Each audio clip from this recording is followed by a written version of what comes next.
क्या करेंगे, इसमें फॉल्ट डालेंगे। तो फॉल्ट ये है कि every fourth bottle in a lot is faulty. हर चौथी बॉटल फॉल्ट जो लॉट में है वो फॉल्टी है। तो होगा क्या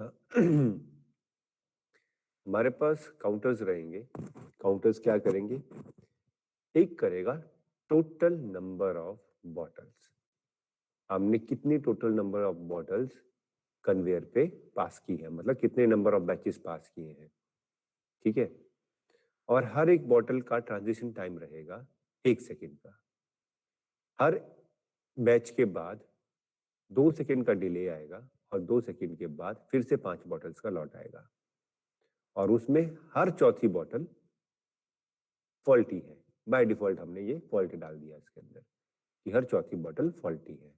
तो क्या हो रहा है कि जैसे ही हम स्विच ऑन कर रहे हैं तो एक लॉट आ रहा है 5 बॉटल्स का, जिसमें 4 bottles 4th number bottle faulty है, और ट्रांजिशन टाइम है 1 सेकेंड का, यानी कि जो काउंट करेगा वो 1 सेकेंड के टाइम इंटरवल पे काउंट करेगा, ठीक है। तो हमारे पास एक काउंटर रहेगा जो कि total number of bottles calculate करेगा कि हमारे पास टोटल हमने कितने बैचेस गए। तो नंबर ऑफ बॉटल्स आ जाएंगी उसमें कि 50 गई, 100 गई, 200 गई, कितनी भी बॉटल्स गई। अब दूसरा जो काउंटर होगा वो डिटेक्ट करेगा how many bottles are proper और मैन्युफैक्चर्ड प्रॉपरली, यानी कि वो फॉल्टी बॉटल को कैलकुलेट नहीं करेगा। फॉल्टी बॉटल को कैलकुलेट नहीं करेगा। देन उसके बाद हमारे पास एक मेमोरी लोकेशन होगा जहां पे हमारे पास नंबर ऑफ फॉल्टी बॉटल्स आ जाएंगी। That means you have to use the math function. अच्छा, मैथ हमने किया डिस्कस अभी, मैथ फंक्शन? नो नहीं, सर। अच्छा चलो वो भी डिस्कस कर लेते हैं। ये प्रैक्टिस के लिए नोट कर लेना इस क्वेश्चन को, ठीक है। तो हमारे पास यहाँ पे नंबर ऑफ फॉल्टी बॉटल्स कितनी है वो लास्ट में कैलकुलेट होगी जब हमारे पास फाइनल काउंट आ जाएगा और हमारे पास नंबर ऑफ प्रॉपरली मैन्युफैक्चर्ड जितने भी बॉटल्स हैं वो आ जाएंगी। तो जो टोटल नंबर ऑफ बॉटल्स हैं उसमें से जो प्रॉपरली मैन्युफैक्चर्ड बॉटल्स हैं वो माइनस हो जाएंगी, और जो हमारे पास बचेगा वो है फॉल्ट, जो हमारी वेस्टेज हुई है उसमें, ठीक है। तो इसमें प्रोसेस क्या रहेगी कि when S1 is turned on, a lot of 5 bottles are coming with the time interval of 1 second, यानी कि हर 1 सेकेंड में एक बॉटल आएगी, ठीक है। Every fourth bottle in a lot is faulty. Every fourth bottle in a lot is faulty. When the first lot passes the production line, so for the next batch, there will be a time delay of 2 seconds. जो नया batch आएगा, नया lot आएगा, उसके बीच में time difference होगा 2 second का। तो पहले 5 बॉटल आई यानी कि 5 सेकेंड्स का टाइम आ गया, देन उसके बाद 2 सेकेंड का डिले आएगा और फिर हमारे पास 5 बॉटल्स दोबारा आएंगी, फिर 2 सेकेंड का डिले, फिर 5 बॉटल्स दोबारा आएंगी, फिर 2 सेकेंड का डिले, 5 बॉटल्स दोबारा आएंगी। So total number of bottles यहाँ पे फिक्स नहीं है। टोटल नंबर ऑफ बॉटल्स यहाँ पे फिक्स नहीं है, ये माइंड में रखना। कि मैं आपको बोल दूं कि 500 बॉटल्स हैं तो आप उस हिसाब से कंपेयर सेक्शन लगाओ, नहीं। यहाँ पे total number of bottles fix नहीं है, ठीक है। तो अकॉर्डिंगली आपको लॉजिक डिजाइन करना पड़ेगा। जितनी रॉ बॉटल्स, जितनी पल्सेस आती जाएंगी वो कैलकुलेट होंगी, ठीक है। तो हर चौथी बॉटल फॉल्टी है। तो होगा क्या कि जब हमारे पास टोटल नंबर ऑफ बॉटल्स का जो काउंटर है वो काउंट कर रहा होगा, तो वो तो सारी बॉटल्स को कैलकुलेट करेगा कि उसने इतनी बॉटल्स पास की है, ठीक है।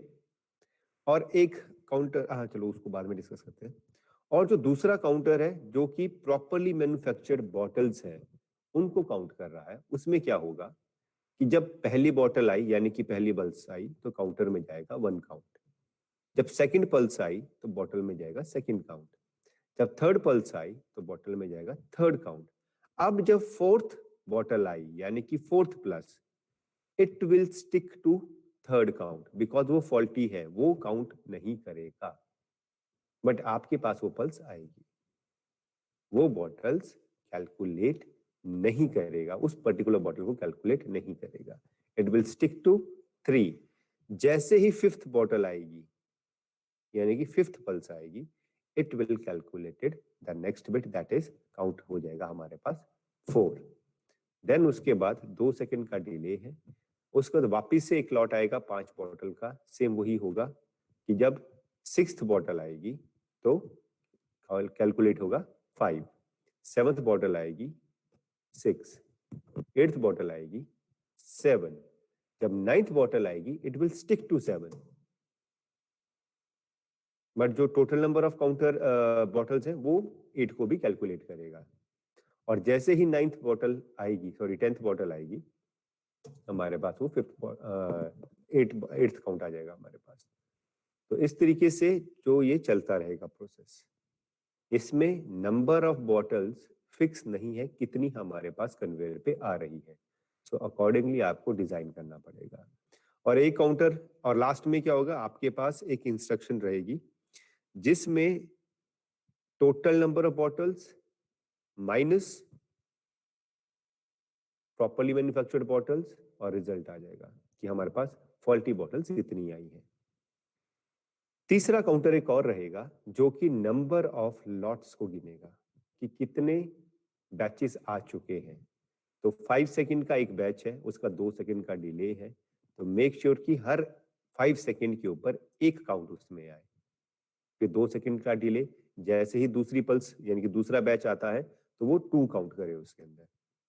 फिर 2 सेकंड के लिए जब तीसरा बैच आता है तो उसके अंदर 3 काउंट करे। तो इससे हमें ये भी पता चलेगा कि नंबर ऑफ बैचेस कितने गए हैं, नंबर ऑफ बैचेस कितने गए हैं। ठीक है, तो ये आपका एक प्रैक्टिस के लिए मैंने आपको दिया, बॉटलिंग प्लांट का ये एक सॉल्यूशन है। ठीक है, तो अभी हम आगे अगली इंस्ट्रक्शन करते हैं। हाँ,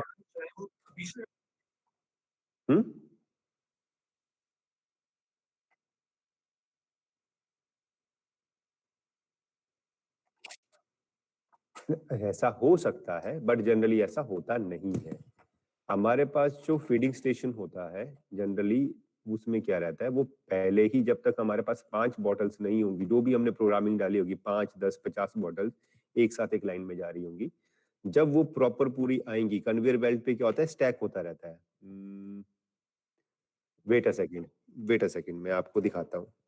वेट अ सेकेंड, मैं दूसरे सिस्टम से ऑनलाइन होके दिखाता हूँ।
तो ये एक फार्मास्यूटिकल इंडस्ट्री का है वीडियो जो मैं आपको दिखाऊं, शायद मे भी आपने स्टार्टिंग में हाँ अभी कर रहा हूँ। अभी हो रही है? Yes sir. देखो अभी यहाँ पे ये हमारे पास मैनुअल ऑप्शन है, जो यहाँ से मैनुअली हम लोग इस मशीन को चला सकते हैं, और ये है हमारा फीडर स्टेशन जहाँ से बॉटल्स जाएंगी इसके अंदर। और यहाँ पे डिस्कार्ड भी होंगी जो प्रॉपरली स्टैंडिंग पॉइंट में नहीं आएगी और जो सही नहीं होगी। तो इस तरीके से स्टैक होती जाती है बॉटल। और यहाँ पे देखो ये बैच बन रहा है आगे वाली प्रोसेस में। ये रेड लाइन जो आप देख रहे हो, रेड लाइन जो है वो काउंटर है, हर एक उसमें काउंट कर रहा है, प्लस यहाँ पे स्टैक बनता जाएगा।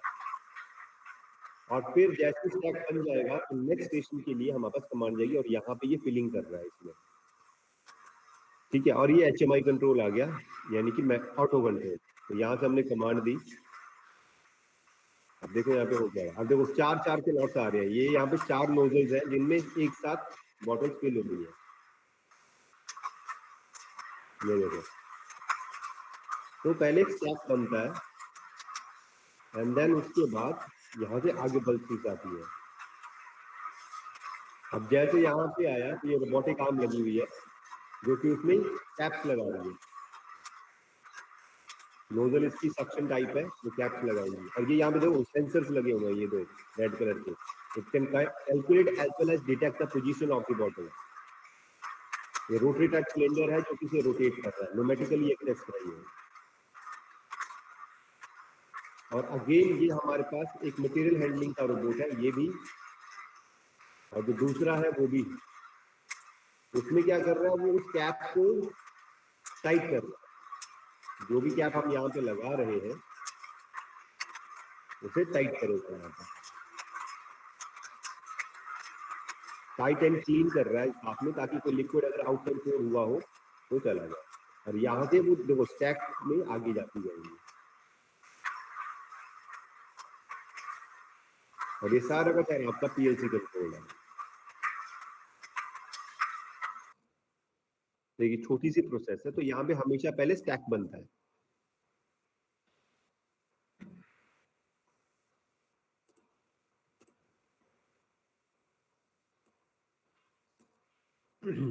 अब क्लियर है?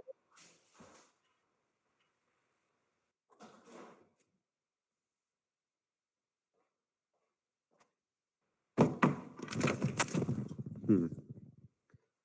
तो स्टैक बनेगा तो 5 बॉटल्स का ही अभी अब जो क्वेश्चन है उसमें हमने 5 बॉटल्स ली हैं, सो दैट कि हमें इजी रहे अभी प्रैक्टिस के लिए। जनरली कम भी होती है, ज्यादा भी होती है, ज्यादा के लॉट्स भी आते हैं। यहाँ पे तो जो ये प्रोसेसिंग स्पीड आप देख रहे हो बहुत स्लो है, इंडस्ट्री में बहुत फास्ट होता है, बहुत ज्यादा फास्ट होता है। इतनी देर में 100-200 बॉटल्स निकल गई होती है, ठीक है। तो ये आपको करना है। तो जो लास्ट हमारा काउंटर होगा, काउंटर नंबर 3, वो क्या करेगा, नंबर ऑफ बैचेस को कैलकुलेट करेगा कि हमारे पास टोटल नंबर ऑफ बैचेस, जो भी हमारा प्रोडक्शन टाइम था उसमें हमारे पास टोटल नंबर ऑफ बैचेस कितने आए। क्योंकि यहाँ पे फॉल्टी भी है, तो फॉल्टी में एनालाइज करना मुश्किल हो जाएगा कितने बैचेस गए, क्योंकि हमारे पास जो एक काउंट आएगा वो रैंडम काउंट आएगा, ठीक है। अब यहाँ पे क्या होगा कि अगर कोई बॉटल फॉल्टी होती है, जैसे ये कन्वेयर बेल्ट देखी, तो वहां पे उस बॉटल को थ्रो कर दिया जाता है बाहर। एक न्यूमेटिक सिलेंडर लगा रहता है या एक कोई रोबोटिक आर्म रहेगी जो उसको वहां से उठा देगी, और सिर्फ जो प्रॉपर बॉटल्स हैं वही आगे फिलिंग स्टेशन तक जाएंगी। जैसे आपने स्टार्टिंग में देखा, जो साइड में बॉटल्स जा रही थी, जो रोटरी वहां पे हो रहा था, वहां पे वो डिस्कार्डेड बॉटल्स जा रही थी जो प्रॉपर शेप में नहीं है, इंस्पेक्ट होके जा रही है। तो काफी सारे पैरामीटर्स रहते हैं, ठीक है। तो इसमें जो थर्ड काउंटर रहेगा उसमें आपके पास नंबर ऑफ बैचेस आएंगे, सो दैट कि हमें पता लगे कि कितने बैचेस आए और उस बैच में से कितने हमारे पास रिजल्ट निकले। तो ये आपका प्रैक्टिस रहेगा।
Timer counter compare math function.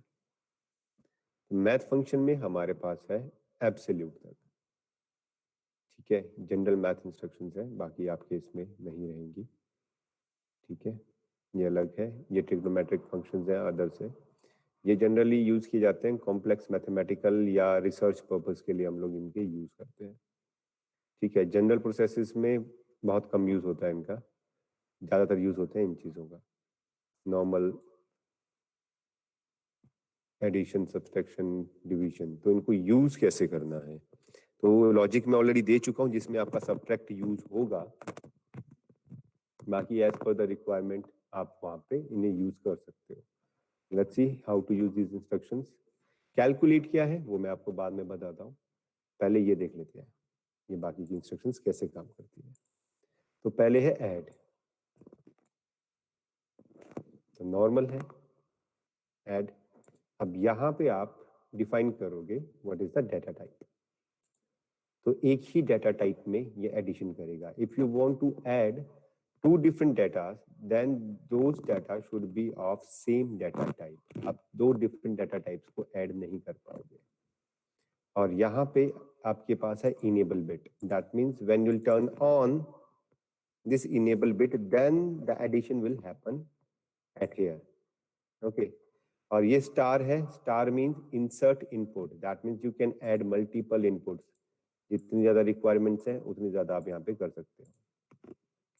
For an example कि हमें दो चीजों का मिक्सचर करना है, या कह सकते हैं कि भी हमें एक सॉल्यूशन तैयार कर रहे हैं, या मान लो बेवरेज इंडस्ट्री है, इसमें कोक बियर कुछ भी हम लोग बना रहे हैं, या फार्मास्यूटिकल इंडस्ट्री है जहाँ पे हम लोग कोई दवाई पेस्ट या कोई केमिकल बना रहे हैं, ठीक है। या फूड इंडस्ट्री है जहाँ पे हम लोग कोई खाने की चीज बना रहे हैं, तो वहां पे क्या होंगे, there are different different cylinders, each cylinder having its own ingredient of a particular recipe. Suppose हम बात करते हैं, हम बात कर लेते हैं चॉकलेट शेक की। सपोज हमें चॉकलेट शेक बनाना है या कुछ भी चीज़ बनानी है, तो चॉकलेट शेक में हमारी रिक्वायरमेंट क्या रहेगी, एक सिलेंडर में हमारे पास चॉकलेट का पेस्ट या लिक्विड फॉर्म में होगा या पाउडर फॉर्म में हो सकता है, एक में हमारे पास शुगर होगा सिलेंडर में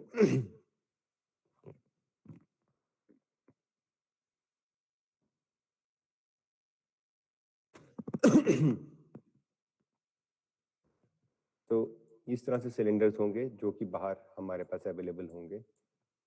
तो सपोज ये हमारे पास चॉकलेट पेस्ट है या पाउडर है, ये हमारे पास शुगर है, और यहाँ पे हमारे पास मिल्क है।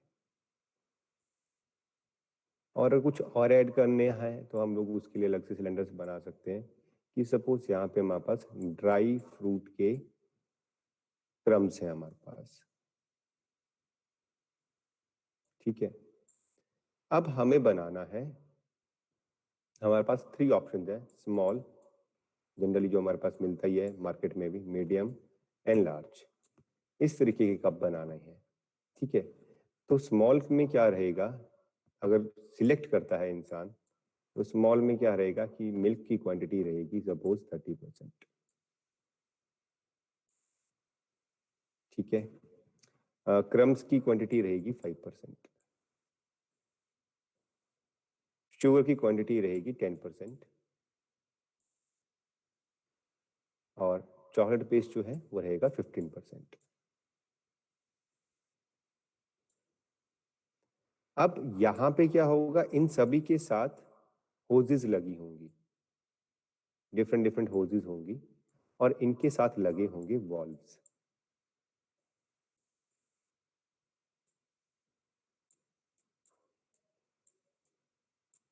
ये वॉल्व का सिंबल होता है,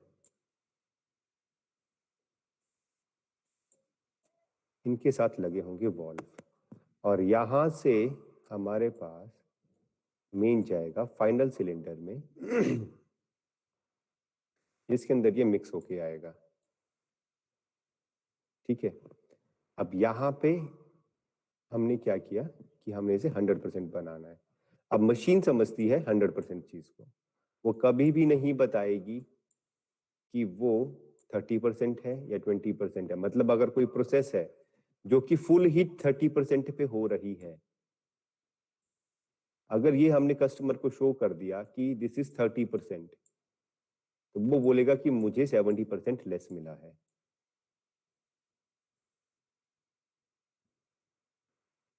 %70 लेस मिला है हमारे पास।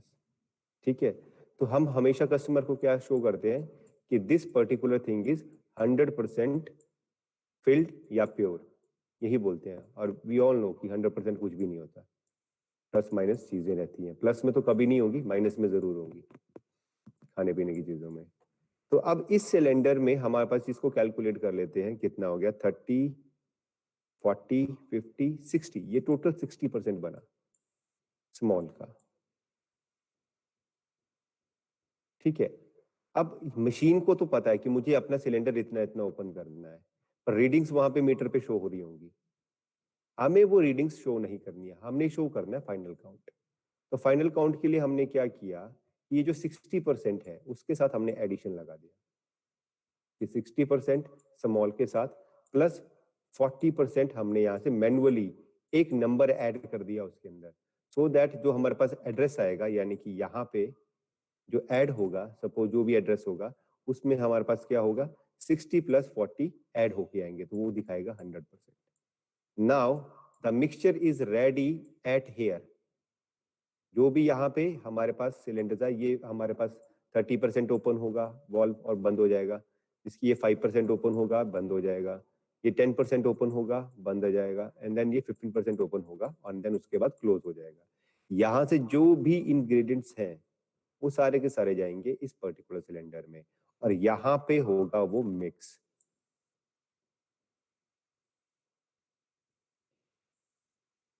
यहाँ पे होगा वो मिक्स, प्लस अगर आपको ठंडा पीना है तो ठंडा रहेगा, नहीं तो हीटिंग का यहाँ पे एलिमेंट लगा होगा हमारे पास।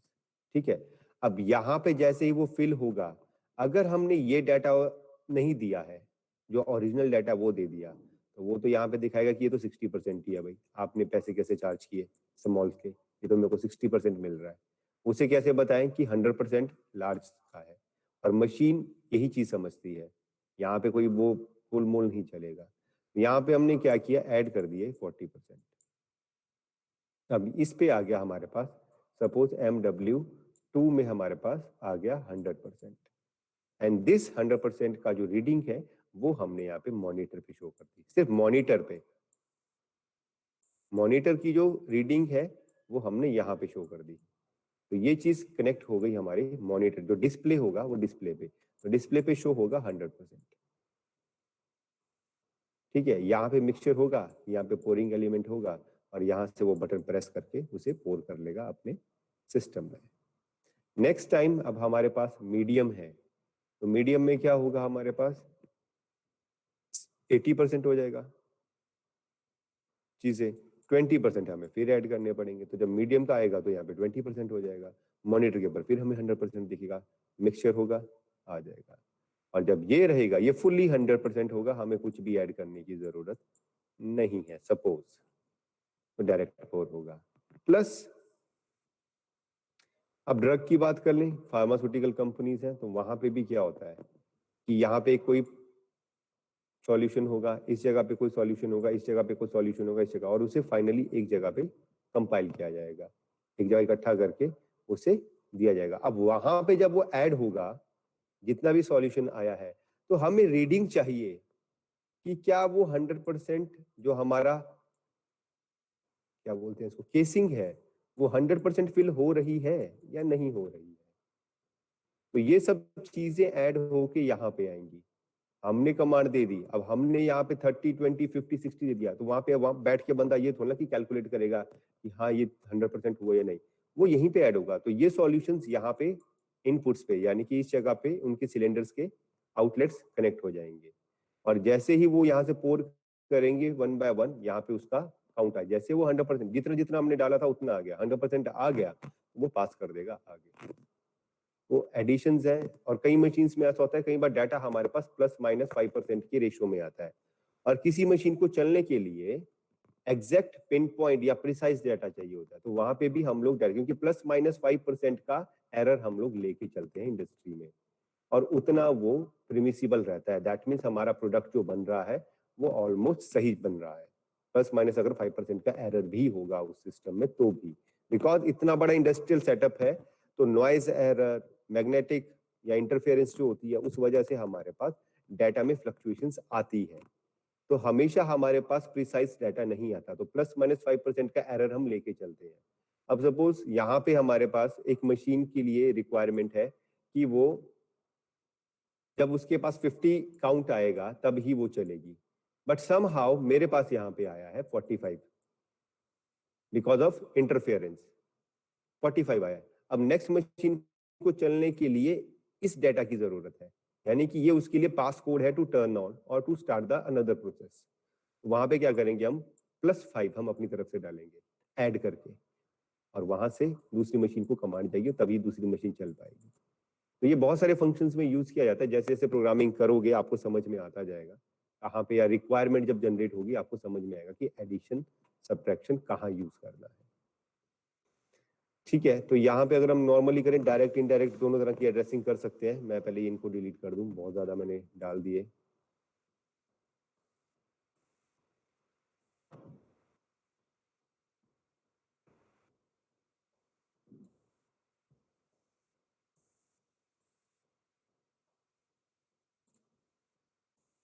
अभी 2 का ही ले लेते हैं। तो सपोज डायरेक्ट एड्रेसिंग डाल दी 37, नॉर्मल एडिशन है, ऑब्वियस सी बात है 56। अब ये एक डाटा है MW2 में मैंने इसे सेव कर लिया।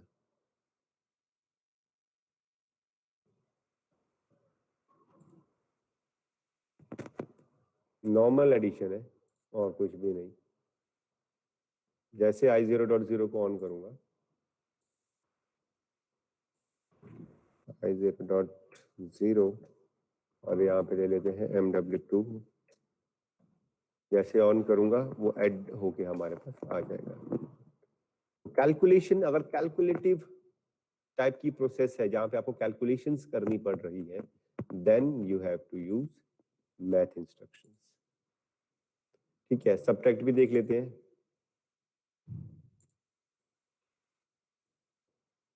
अभी देखते हैं क्या रिजल्ट देता है। ऊपर नीचे लिखा हुआ है, ऊपर छोटी वैल्यू है, नीचे -19, तो ये सबट्रैक्ट भी करेगा। अब यहाँ पे देखने वाली चीज है, देखो सबट्रैक्ट में हमारे पास 2 से ज्यादा इनपुट नहीं है, बट एडिशन में हमारे पास मल्टीपल इनपुट्स है।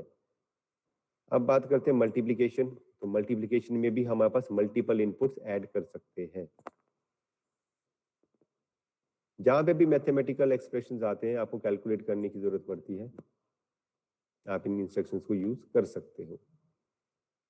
इंपॉर्टेंट है यहाँ पे डिवाइड एंड मॉड। जब डिवीजन करते हैं हम तो सिर्फ 2 ही वैल्यूज का होगा और हमारे पास अवेलेबल होगा सिर्फ 30 I0.0। अच्छा ठीक है, उल्टा कर दिया, यहाँ पे ले लेते हैं 3।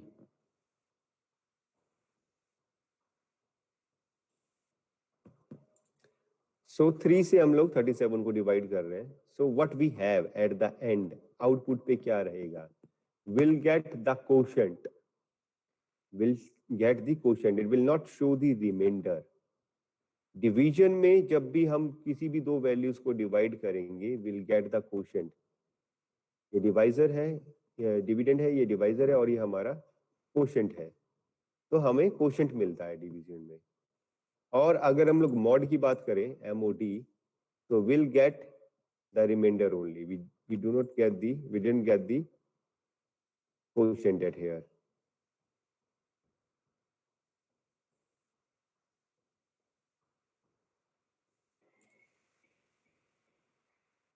तो हमारे पास रिमाइंडर मिलता है।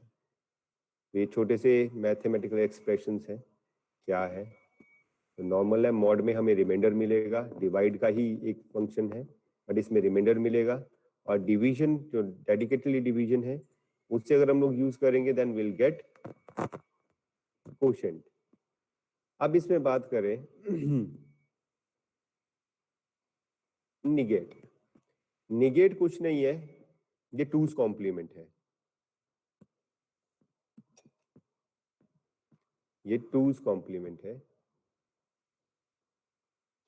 मेरा सिस्टम भी स्लो चल रहा है।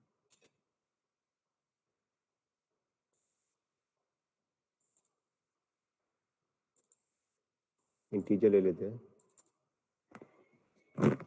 हमने ले लिया यहाँ पे सपोज 2 और उसे डाल दिया MW2 में ही। तो देखो डायरेक्ट इनडायरेक्ट दोनों तरह की एड्रेसिंग हो सकती है। I am just showing you how to या how these instructions work according to the requirement, चलती रहेगी। तो क्वेश्चन टूज कॉम्प्लीमेंट में क्या होगा कि ये अगर हमारे पास प्लस का वैल्यू है it will show into it into the minus.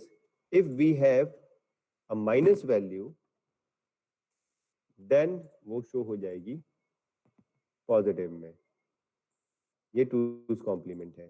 ये -n का फॉर्मूला यूज होता है इसमें, -n, माइनस ब्रैकेट के अंदर n, ठीक है। तो ये हमारे पास टूज कॉम्प्लीमेंट है। तो माइनस होगा तो उसे प्लस में शो करेगा, अगर प्लस होगा तो उसे माइनस में रिजल्ट शो करेगा। अब बात करते हैं इंक्रीमेंट की। अब देखने वाली चीज है, ये इंपॉर्टेंट है। We have in out, we don't have any out here and single in here. So whatever the data or whatever the memory, यहाँ पे data नहीं चलेगा, यहाँ पे memory लगेगी। Whatever the memory will provide over here, it will change its data again. Increment means +1. और यहाँ पे जब when we are dealing with the increment, वही आ गया डाटा किसी मशीन को चलने के लिए अगर किसी पर्टिकुलर काउंट की जरूरत है तो आपके पास लेस काउंट आ रहा है, देन यू कैन, इफ वो लेस देन 1 है तो आप यहाँ पे इंक्रीमेंट कर लोगे तो 1 आ जाएगा उसमें। एवरी टाइम जब भी इसमें पल्स आएगी वो 1 करेगा, बट यहाँ पे इंक्रीमेंट को यूज करने के लिए we need to use a trigger. Without trigger it will not work. We have to use a trigger pulse, that when a pulse is coming then a single 1, that means increment +1 is adding it here. When again this pulse is coming and again +1 is adding over here. अगर हम लोग normal यहाँ पे लगा दें तो I will show you ये क्या करेगा। यहाँ पे आपको समझ ही नहीं आएगा क्या होगा। सपोज MW2 ही ले लेते हैं हम लोग, ये इन आउट है, इसी में ही हमारा डाटा भी आएगा और इसी में ही हमारा रिजल्ट भी बनेगा।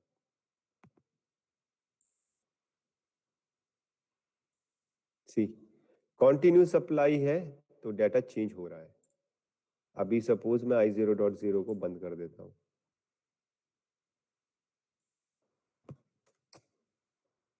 और वॉच टेबल में जाके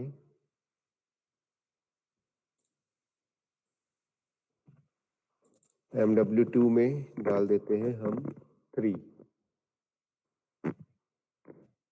कायदे से क्या होना चाहिए कि जैसे मैं इनपुट ऑन करूं यहाँ पे आना चाहिए 4, बट हो क्या रहा है, जैसे ही मैं MW, ये आ गया, जैसे ही मैं इनपुट ऑन कर रहा हूँ वो कंटिन्यू सप्लाई आ रही है और वो कॉन्टिन्यूस चलता जा रहा है। माइन ये कितना जाएगा 32767 तक जाएगा, देन माइनस में कैलकुलेट करेगा, देन वापस से 32767 माइनस में कैलकुलेट करेगा, देन अगेन 32767। अब ये हो क्यों रहा है, ऐसा हो क्यों रहा है? तो ये इसलिए हो रहा है, ये सिंगल +1 इसलिए नहीं कर रहा कि MW2 is our in out, ठीक है, I0.0 और MW2 में है हमारे पास, और यहाँ पे कर लेते हैं MW2, तो MW2 में है हमारे पास 3 काउंट अभी बाय डिफॉल्ट, और है ये ऑफ कंडीशन में। नाउ जब मैंने इसे ऑन किया, what is the property of the instruction is कि when there is a data into it, different data into it, it will add +1 if there is a pulse coming behind. तो होगा क्या, जैसे ही मैंने इसे ऑन किया इसमें हो गया +1, ये हो गया 4। अब 4 हो गया तो इसका डाटा चेंज हो गया, MW2 का डाटा चेंज हो गया, इसमें +1 हो गया। Now our input remains in on condition, data यहां पे चेंज था तो इसमें आ गया 5। फिर से MW2 का डाटा चेंज हो गया and still the pulse is in on condition, तो वो कैलकुलेट कर लेगा 6 और वो ऑन ही है तो फिर से डाटा चेंज, तो इसमें डाटा चेंज होता जा रहा है और वो क्या रहा है, ये ऑन है तो कंटिन्यूसली पल्स मिलती जा रही है, तो इसलिए इतनी फास्ट इसमें स्विचिंग हो रही है, यानी कि 3 2 -3 2 7 6 7 ये सब कुछ जो हो रहा है यहाँ पे आप देख रहे हो, ये इसी वजह से हो रहा है। Every time when it will hit a pulse, जब ये ऑन हो रहा है तो data will be changed over here, it will become 3 to 4 and as 4 is there, so data of the MW2 is changed. As the input is in on condition, it will again sensing that there is a different data, it will add one more into it. So it is in a continuous on state, so multiple bits will be adding over here. क्योंकि जैसे ही वो on हो रहा है data change होता जा रहा है, वो चेंज होता जा रहा है यहाँ पे। तो अभी हम लोग क्या करेंगे, इसे इफेक्टिवली यूज करने के लिए we need to use a pulse trigger M0.0 और हम लोग वॉच टेबल में जाके वापिस से 3 डालेंगे इसके अंदर, वॉच टेबल राइट, अब भी 3 आ गया इसमें। अब हम लोग I0.0 को जब ऑन करेंगे तो सिर्फ एक पल्स आएगी ट्रिगर, और ये हो गया 4, ट्रिगर आके चला गया। अब जब वापिस से हम इसे ऑन करेंगे, सॉरी अभी ऑफ कर लेते हैं, वापिस से जब ऑन करेंगे तो अनदर इंक्रीमेंट होता जाएगा, तो increment means +1। If there is a requirement of 1 bit more or 1 count more, then you have to use increment. Again देखो इन पर्टिकुलर इंस्ट्रक्शंस के लॉजिक्स जनरली ऐसे बताए नहीं जा पाएंगे, क्योंकि ये मैथमेटिकल इंस्ट्रक्शन जैसे रिक्वायरमेंट आएगी अकॉर्डिंग टू दैट रिक्वायरमेंट आपको ऐड करना पड़ेगा according to your presence of mind, कैसे उसमें आपको डाटा यूज करना है। ठीक है, तो जनरल मैथ इंस्ट्रक्शंस है ये। इंक्रीमेंट 1 होगा। अब बात करते हैं डिक्रीमेंट, डिक्रीमेंट के साथ भी सेम है, -1 हो जाएगा इसमें, और इसमें भी ट्रिगर आपको प्रोवाइड करना पड़ेगा, अदरवाइज ये भी वैसे ही काम करेगा जैसे पहले करा। जैसे करेंगे -1 हो जाएगा, 1 -1 4 आ गया, जैसे वापस से ऑन करेंगे 3 आ जाएगा, और जैसे ही हम वापस से इसे ऑन करेंगे 2 भी आ जाएगा, तो ये -1 करेगा, तो डिक्रीमेंट है हमारा -1 का। तो ये चीज समझ में आई? कोई डाउट है यहाँ तक तो आप पूछ लो मुझसे।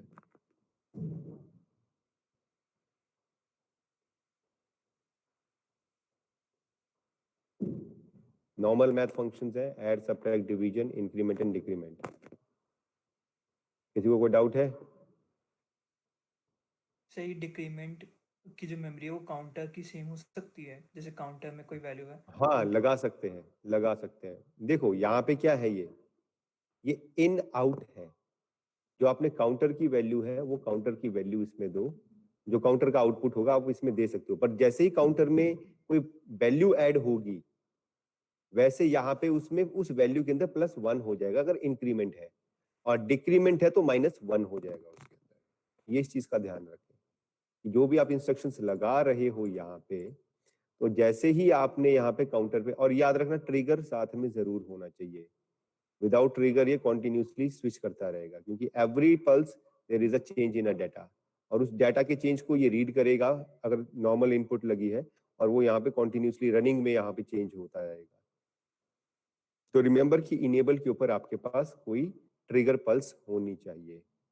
दैट मीन्स आप कैसे कर सकते हो कि जब भी काउंटर की इनेबल आती है, जैसे काउंटर के ऊपर पल्स आती है, सपोज आपने लगा ली M100.5, ठीक है, तो यहाँ पे आप क्या करोगे, इंक्रीमेंट या डिक्रीमेंट के ऊपर पॉजिटिव ले लोगे, m 100.5 ले लोगे इसके ऊपर, और यहाँ पे कोई मेमोरी डिफाइन कर दी आपने, और वो दे दिया आपने इनेबल के ऊपर। ठीक है, और यहाँ पे सपोज आपने काउंटर का MW2 लगा दिया जो आउटपुट है, और ये हमारे काउंटर का सपोज MW2 आउटपुट है। अब काउंटर ने पल्स ऐड की कि थर्ड पल्स आई, थर्ड पल्स आई तो थर्ड पल्स यहाँ पे भी आएगी। अब ये इंक्रीमेंट है, suppose this is a increment, तो ये क्या करेगा, जैसे थर्ड पल्स आई यहाँ पे भी pulse I, it will add 1 into it, तो यहाँ पे डाटा बन जाएगा MW2 का 4। अब जैसे 4 बन गया, यहाँ पे फिर चेंज हुआ, अगर पल्स आएगी तो ऑटोमेटिकली 5 हो जाएगा। तो इस तरीके से हो जाएगा, ये कर सकते हैं। डिक्रीमेंट होगा तो -1 होगा। मेन है ये, आपको यहाँ पे ट्रिगर प्रोवाइड करना है। ठीक है, यस और किसी का डाउट? ठीक है, नाउ बात करते हैं कैलकुलेट की। कैलकुलेट जो है इन सभी का एक कंपाइल्ड इंस्ट्रक्शन है, इसमें डिवीजन भी है, मल्टीप्लिकेशन भी है, एडिशन भी है, सब्ट्रैक्शन भी है, सब कुछ है इसमें। इसके लिए आपको यूज कैसे करना है, नंबर ऑफ इनपुट्स आपको जितनी लगानी है यहाँ पे लगा दो। ठीक है, और IN 1 2 3 4 5 लगाई आपने। अब इनपुट नंबर 1 का जो डाटा है उसमें आप क्या करें, तो यहाँ पे वो आपके पास फॉर्मेट है। अब साइन कॉस को छोड़ दो, आप यहाँ तक आ जाओ, मॉड तक। ठीक है, तो आप क्या करोगे, अगर आपको दो वैल्यूज को पहले प्लस करना है फिर मल्टीप्लाई करना है और उसमें माइनस है, तो पहले आप इस तरीके से यहाँ पे आपको वो फॉर्मूला लिखना पड़ेगा कि IN1 plus IN2 star IN1 minus IN2 brackets में, ये दोनों ही, और ओके कर दोगे। ठीक है, ओके करने के बाद यहाँ पे रिजल्ट आ जाएगा। लेट मी शो यू 3 के साथ।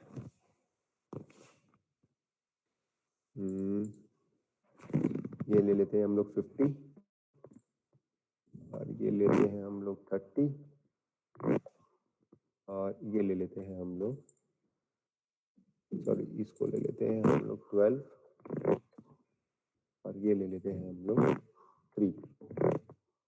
अब एक साथ ही सारे फंक्शन हम लोग कर सकते हैं। अब ये यहाँ पे रेड दिखा रहा है, क्यों? क्योंकि मैंने डाटा टाइप मेंशन नहीं किया, तो इंटीजर कर दिया, ये आ गया। मेरा रिजल्ट स्टोर होगा, आउट पे आ गए हम लोग, अच्छा आउट पे आ गए। अब मैंने क्या चाहता हूं कि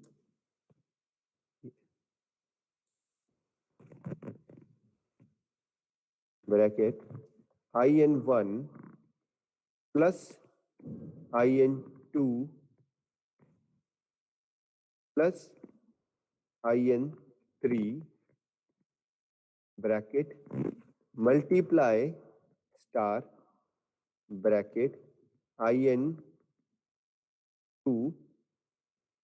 and divide by IN3। तो मैंने इसमें एक फॉर्मूला लगा दिया कि पहले ये इन 3 को ऐड करेगा, फिर मल्टीप्लाई करेगा IN2 को, जो भी रिजल्ट आएगा, एंड उस रिजल्ट को IN3 से हम डिवाइड कर रहे हैं। यही फॉर्मूला लगाया हमने, देखो IN1 plus IN2 plus IN3 into IN2 divided by N IN3। ठीक है, ओके, और इस रिजल्ट को डाल दिया MW2 के अंदर।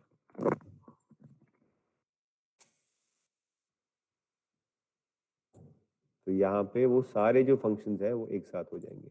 रिजल्ट आ रहा है हमारे पास 2।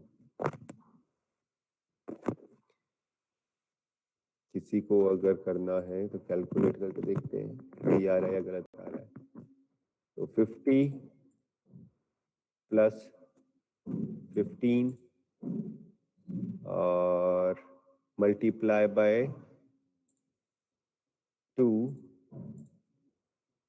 ऐसा कुछ है, एंड डिवाइडेड, ऐसे तो नहीं हो सकता, 2 आएगा इसमें, डिवाइडेड बाय 3। 43 point something. अब यहाँ पे जो हमने किया वो किया नॉर्मल कैलकुलेशन, बट अच्छा I0.0 को ऑन भी तो करना है, बट यहाँ पे जो हमारे पास मैथमेटिकल फंक्शंस रहता है उसमें जो रूल रहेगा कि पहले डिवीजन करना है, मल्टीप्लिकेशन करना है, सब्ट्रैक्शन करना है, डिवीजन का जो मैथमेटिक रूल है ये उस रूल को फॉलो करेगा। 1 आया यहाँ पे, अब ये दिखा रहा है 260, ऐसा क्यों दिखा रहा है 260? IN1 प्लस IN2 प्लस है, मैंने गलत कैलकुलेट कर दिया क्या वहां पे?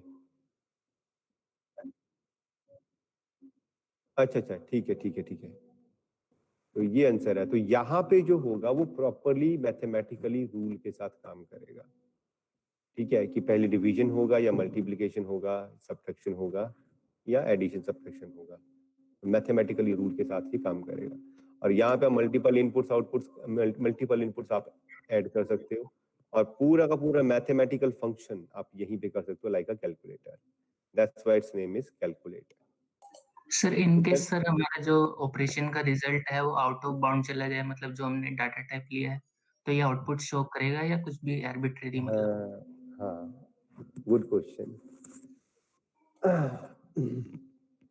हमने स्टार्टिंग में रेंजेस पढ़ी थी, राइट?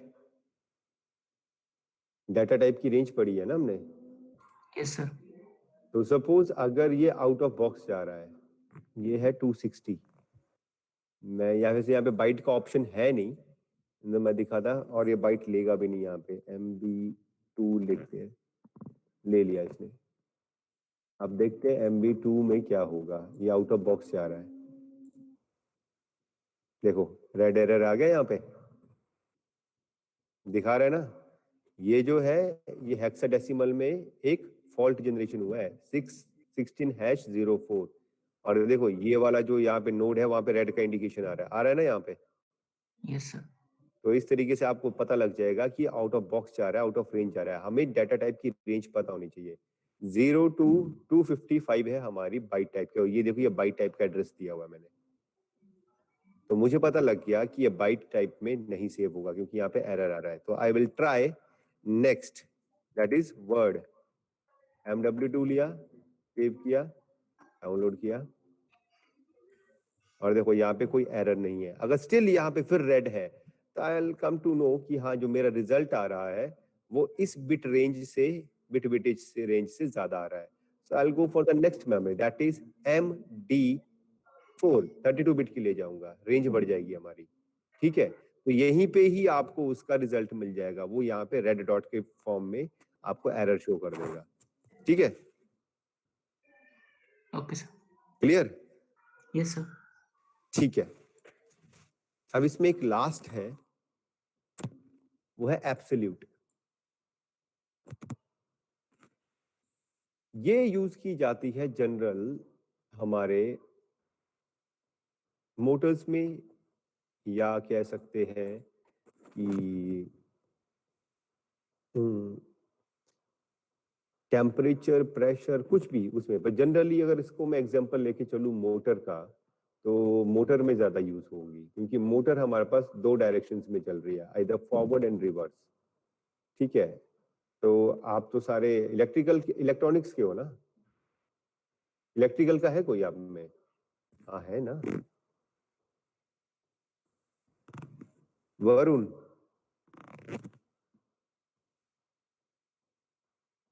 Yes sir. इलेक्ट्रिकल से हो ना? नहीं सर, इलेक्ट्रॉनिक्स। अच्छा, अभी आपने मैकाट्रॉनिक्स ही किया हुआ है, ठीक है, इलेक्ट्रिकल का सेशन नहीं लिया हुआ है। इलेक्ट्रिकल वाले कौन है यहाँ पे, एक बारी जरा सर। अनम्यूट करके। Lokeshwar, yes. Now tell me how we can control a VFD। आप तो इलेक्ट्रिकल से होके आ रहे हो, VFD आपने पढ़ी है, तो VFD को हम लोग कैसे कंट्रोल करते हैं? VFD पता है ना सभी को क्या होता है? यस और नो? No idea. ओए, अब भी पढ़ के आया है इस सेशन, मेरे पास आने से पहले इलेक्ट्रिकल में VFD पढ़ के आए हो? नो सर, यही डायरेक्ट क्लास है आपकी। मेरी डायरेक्ट क्लास है? So आप actually, इलेक्ट्रिकल में नहीं थे क्या? I'm आपका from electrical. Automation plus drive communication है ना? Yes, sir. हाँ, तो आप ड्राइव पढ़ के आए होगे। बाकी लोगों को पता है वीएफडी क्या होता है? नो, मुस्कान, वही तो पूछ रहा हूँ। बता दिया तो फिर इजी हो जाएगा, लोकेश्वर को भी पता लग जाएगा क्या है। ये बोलेगा हाँ ये तो पढ़ के आया हूँ सर मैं। VFD is variable frequency drive. Lokeshwar आप पढ़ के आए हो ऐसे। I think I missed the class that day, sir. भाई पूरा प्रोजेक्ट आपका इस पे बेस्ड है। सारी क्लासेस मिस कर दी क्या आपने? No, sir. मिडिल में 1-2 क्लास मिस हो गया है बस. तो VFD तो आपका मेन इंटर्नशिप प्रोग्राम का है। VFD interfacing with automation. हम लोग PLC के थ्रू मोटर को with the help of drive communicate करने वाले हैं। VFD is variable frequency drive. There are two types of drives. One is AC and other one is DC drive. And they are used to control the motion and direction of motor. किसी भी building में, किसी भी industry में अगर आप motor देख रहे हो और वो कंट्रोल हो रही है, that will be controlled with the help of drive. और ड्राइव को कमांड देगा इटसेल्फ। ड्राइव के अंदर भी कंट्रोलर होता है, तो ड्राइव में मैनुअल कंट्रोलिंग होती है, तो आप मैनुअली इसमें कर सकते हो, और it can be controlled with the help of PLC also. तो PLC से ड्राइव में कमांड जाएगी और ड्राइव से मोटर पे जाएगी।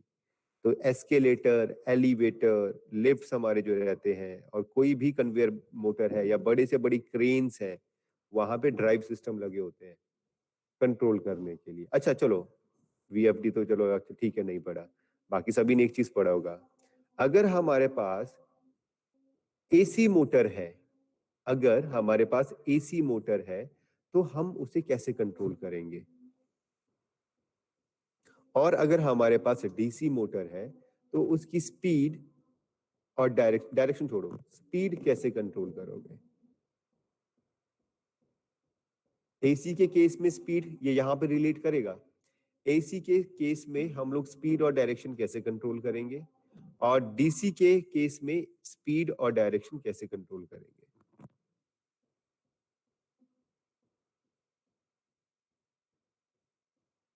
अब भाई मैं जा ही नहीं रहा वहां तक। मेरे को सिर्फ कनेक्शन बताओ, जनरल कनेक्शन भी छोड़ो, ये बताओ करोगे कैसे? एनकोडर भी छोड़ दो, थर्ड ईयर में हो ना बाबा? क्या कर रहे हो आप थर्ड ईयर में आके?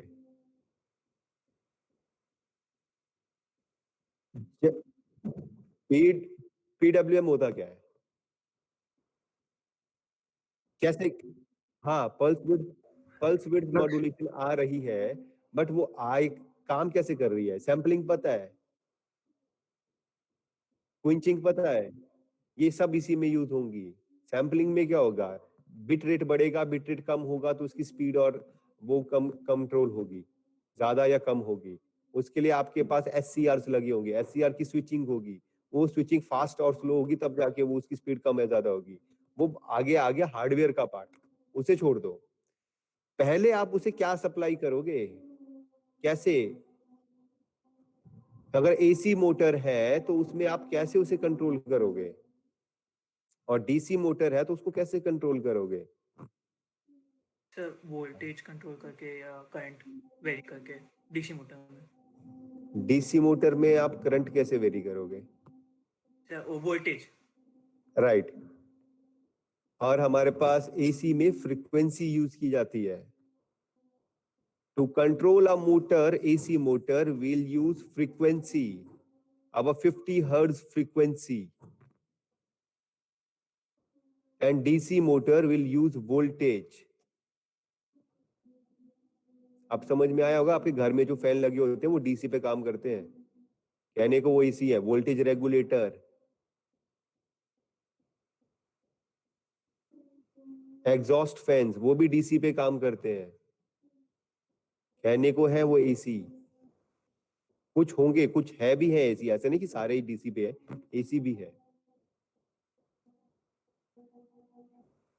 तो एसी मोटर को कंट्रोल करने के लिए यूज किया जाता है frequency -50 hertz to +50 hertz. 0 to 50 hertz जो होंगे वो करेगा उसका फॉरवर्ड में, और अगर आपको रिवर्स करनी है तो -50 हर्ट्ज में जाएगी उसकी स्पीड कंट्रोल करने के लिए, 0 to -50 हर्ट्ज। हालांकि ये प्रैक्टिकली पॉसिबल नहीं है, पर ये होता है। वोल्टेज हम यूज करते हैं, वोल्टेज में क्या होगा, माइनस, अगर प्लस को प्लस के टर्मिनल से, मोटर की प्लस को टर्मिनल, डीसी के केस में अगर मोटर की प्लस टर्मिनल हमने बैटरी की प्लस टर्मिनल से कनेक्ट की और नेगेटिव टर्मिनल कनेक्ट की, तो वो फॉरवर्ड में चलेगा और वोल्टेज रेगुलेट करेंगे। अगर हमने प्लस के साथ माइनस टर्मिनल कनेक्ट किया और माइनस के साथ प्लस टर्मिनल कनेक्ट किया, तो वो रिवर्स में चलेगी, वोल्टेज रेगुलेट होगी।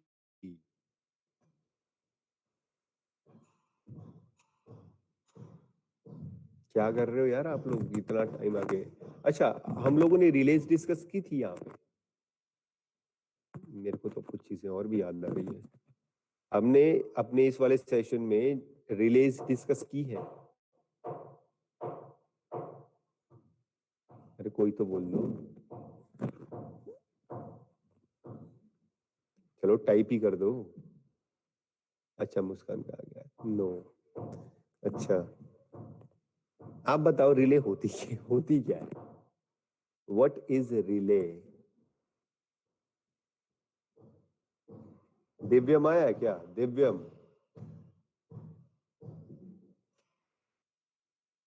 Yes sir. बताओ रिले क्या होती है? इलेक्ट्रिकल से हो के आ रहे हो और इलेक्ट्रिकल के हो। ऋतिक आ रहा हूं मैं आपके पास। सर कोई फॉल्ट होता है तो सर वो कॉन्टैक्ट ब्रेक करने काम आता है। अच्छा, अगर कोई फॉल्ट आता है तो कांटेक्ट ब्रेक करने के काम आता है। Then what is MCB? What is MCB sir? Circuit breaker sir. तो वो किस काम आता है? Okay yes sir. एक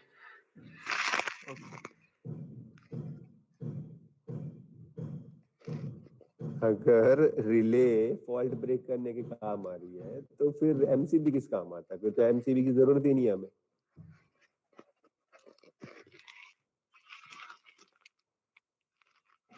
थर्ड ईयर में हो भाई आप लोग, और हम लोग पीएलसी में कर क्या रहे हैं? We are using relay logic symbols, ladder diagram. Starting में ही डिस्कस हुआ था, IEC 61131-3 standard. 5 languages are there. User friendly ladder language. In ladder language, we are using relay logic symbols. What are they? NO, NC and coil. और NO, NC, coil क्या है? ये relay के ही part है। हाँ जी ऋतिक, आप बता रहे थे स्विच किस तरह का स्विच है ये?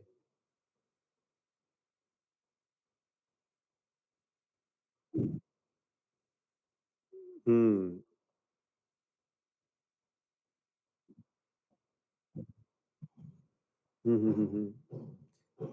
गुड। हम्म अब जब हम लोगों ने, हाँ गुड, सही बताया आपने।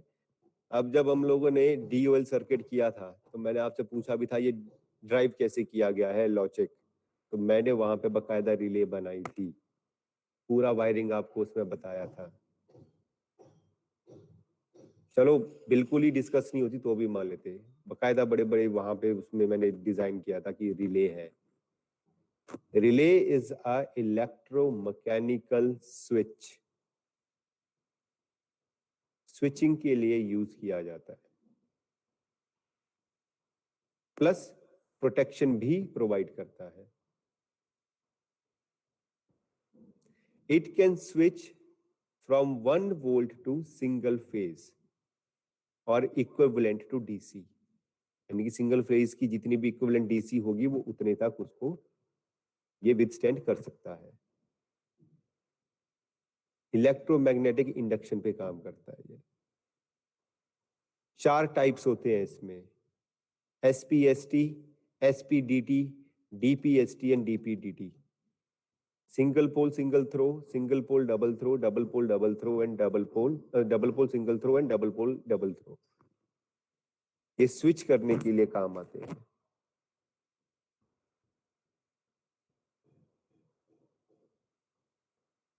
ये 24 वोल्ट से सिंगल फेज तक जा सकते हैं और 24 वोल्ट से ही कम नीचे वाले वोल्ट पे भी सप्लाई प्रोवाइड कर सकते हैं। The ampere rating must be noted कि हाँ एम्पियर रेटिंग्स क्या है आउटपुट मशीन की, अकॉर्डिंगली वो जाएंगे। और for 3 phase from relay to contactor, contactor भी स्विचिंग डिवाइस है, इलेक्ट्रोमैग्नेटिक स्विचिंग पे ही काम करता है, प्रिंसिपल वही है उसका, वो 3 फेज की सप्लाई को स्विच करता है। रे बाबा,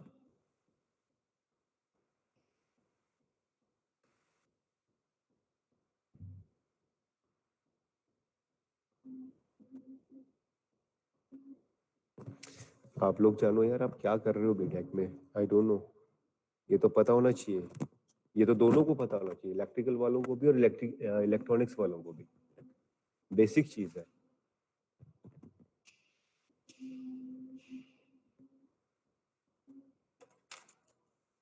अगर आप इंडस्ट्री के बारे में सोच रहे हो, इंडस्ट्री में काम करना है, इवन अगर आपको रिसर्च में भी जाना है तो भी थोड़ा बहुत आपको हार्डवेयर के बारे में पता होना चाहिए, और इंडस्ट्री में जाना है तो बिल्कुल ही पता होना चाहिए आपको।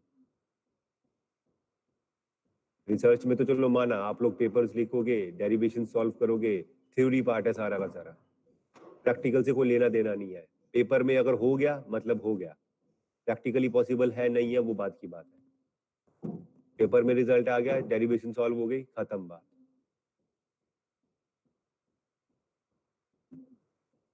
बट अगर आपको इंडस्ट्री में जाना है या कुछ करना है, कुछ डेवलप करना है, तो उसके लिए तो आपको ये हार्डवेयर के बारे में पता होना चाहिए। देखो मार्केट से सिटिंग जॉब खत्म हो गई है। अगर आप ये सोचो कि आपको जाते सिटिंग जॉब कोई मिल जाएगी, भले ही आप एनआईटी में हो, ऐसा नहीं होगा, आपको फील्ड में जाना ही पड़ेगा।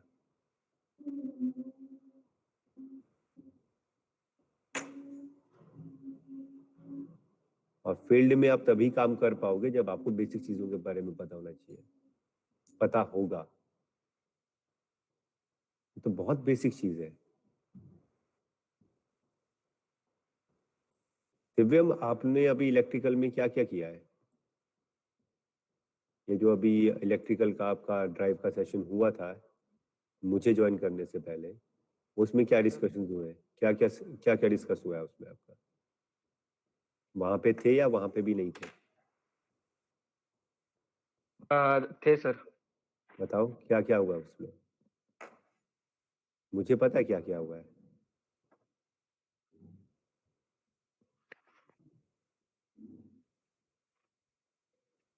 कॉन्टेक्टर्स भी डिस्कस हुए हैं, टाइमर रिलेज भी डिस्कस हुई है, ठीक है, टॉप स्टार्टर्स भी डिस्कस हुए हैं, एमसीबीज भी डिस्कस हुए हैं, ड्राइव भी डिस्कस हुई है।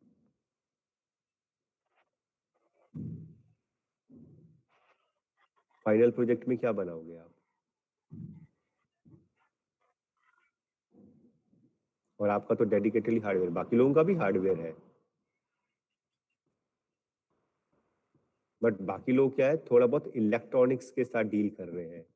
यू आर इलेक्ट्रिकल गाय, आपको या तो सिंगल फेज मिलेगा या तो सीधे 3 फेज मिलेगा, या ज्यादा से ज्यादा ये होगा कि उससे बड़ा कुछ मिल गया तो 10,000 20,000 40,000 वोल्ट मिलेंगे।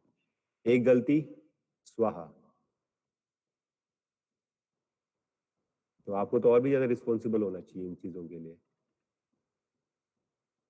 बीइंग अ इलेक्ट्रिकल गाय, जो भी यहाँ पे इलेक्ट्रिकल के स्टूडेंट्स हैं उन्हें तो ज्यादा रिस्पॉन्सिबल होना चाहिए, वो तो लाइव वायर्स के साथ काम करेंगे।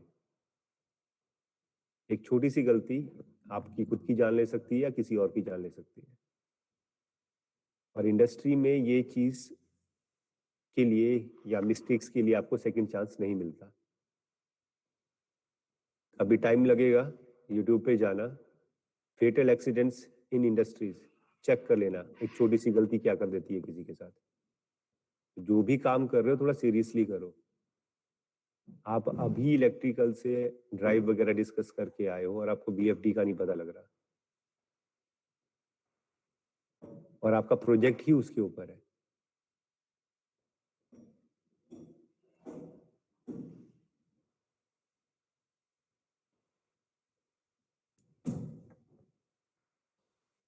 मैं फिर कह रहा हूँ, ये थ्योरी क्लासेस नहीं है, ये आप ही के लिए है।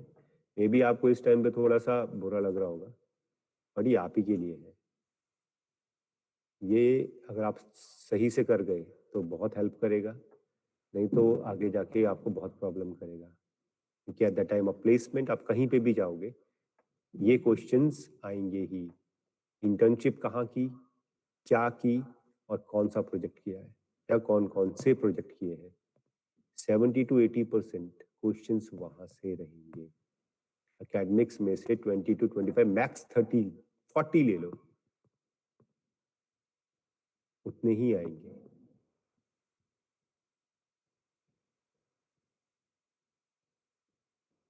थ्योरी पार्ट इसलिए क्योंकि हर एक बड़ी ऑर्गेनाइजेशन में एक R&D सेंटर होता है, तो दैट कि अगर आपको थोड़ा बहुत थ्योरेटिकली भी पता है तो आपको R&D सेंटर में डाल देते कि हाँ कुछ कर सकेगा, थ्योरेटिकली कर ले, कुछ प्रैक्टिकली नहीं कर सकता तो।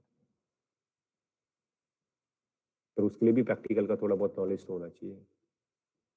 आप अभी एक सेशन से आ रहे हो और उसी सेशन के बारे में नहीं बता पा रहे, ठीक है, मर्जी आप लोगों की है। मैं भी फिर जबरदस्ती मेहनत कर रहा हूँ आप लोगों के ऊपर।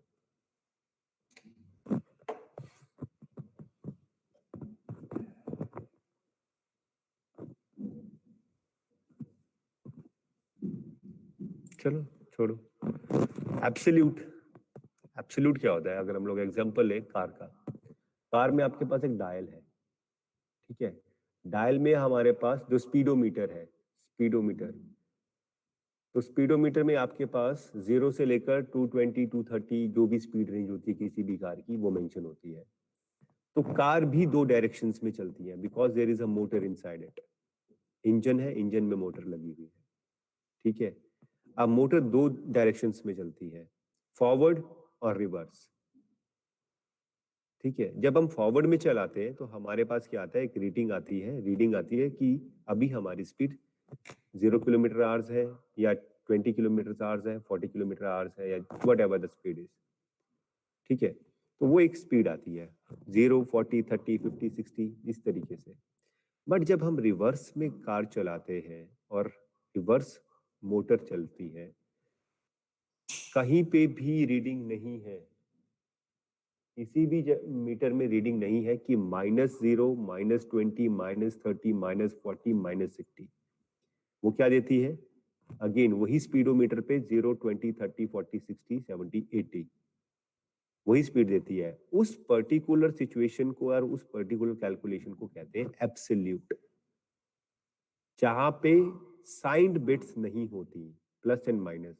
If it will be working in a forward direction, whatever the speed it will have, वो वही स्पीड दिखाएगी। अब अगर वो रिवर्स डायरेक्शन में भी जाएगी, वो माइनस में नहीं दिखाएगी, वो दिखाएगी 0 20 30 40 50।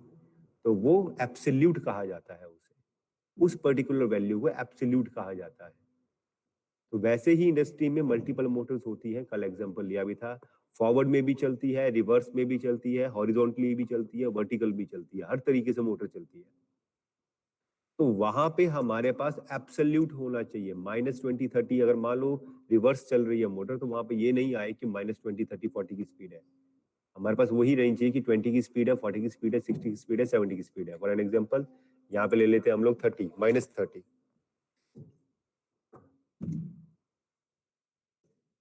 और MW2 में ही ले लेते हैं इसको।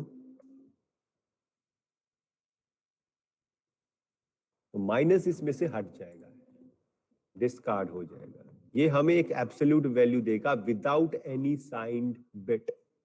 साइंड बिट क्या है? इधर माइनस या प्लस। अगर मैं यहाँ पे प्लस दूंगा तो भी ये एब्सोल्यूट वैल्यू देगा मेरे पास, जो कि रहेगी 30 ओनली। This is absolute. किसी को अगर रिले पढ़ने की इच्छा होगी तो बता देना, सेशन ले लेंगे उसका भी। तो ये है 30, तो दिस इज एब्सोल्यूट वैल्यू। ये किसी भी डायरेक्शन में चले, ये हमारे पास एक एब्सोल्यूट रिजल्ट देगा without giving any side bit, minus या प्लस नहीं रहेगा, तो ये एब्सोल्यूट वैल्यू है। तो ये थी आपकी मैथ इंस्ट्रक्शंस, जो कि अकॉर्डिंगली जैसे जैसे रिक्वायरमेंट्स आएंगी आपको यूज करनी पड़ेगी, ऐड सब्ट्रैक्ट मल्टीप्लिकेशन डिवीजन। अगर इस इंस्ट्रक्शन को में कोई आपको डाउट है तो आप पूछ सकते हैं, तो हम लोग नेक्स्ट इंस्ट्रक्शन के ऊपर जा रहे हैं। नेक्स्ट इंस्ट्रक्शन हमारे पास कुछ नहीं है, सिर्फ एक मूव इंस्ट्रक्शन है जो हमने यूज करनी है, और उसके बाद हमने करना है एनालॉग। एनालॉग करने के लिए हाँ है, आधा घंटा है हमारे पास। डाउट है मैथ इंस्ट्रक्शन में कोई? नॉर्मल है, एडिशन सब्ट्रैक्शन है, ठीक है। नेक्स्ट आ जाता है हमारे पास मूव इंस्ट्रक्शन। अब मूव क्या है? irrespective to any data type,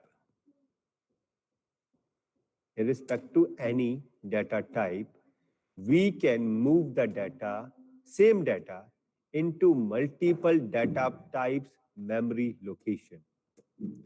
Suppose मेरे पास 50 मशीनें लगी हैं और 50 में से 25 मशीन्स के लिए मुझे सेम टाइप का डाटा चाहिए, but those 25 machines are working on different data types.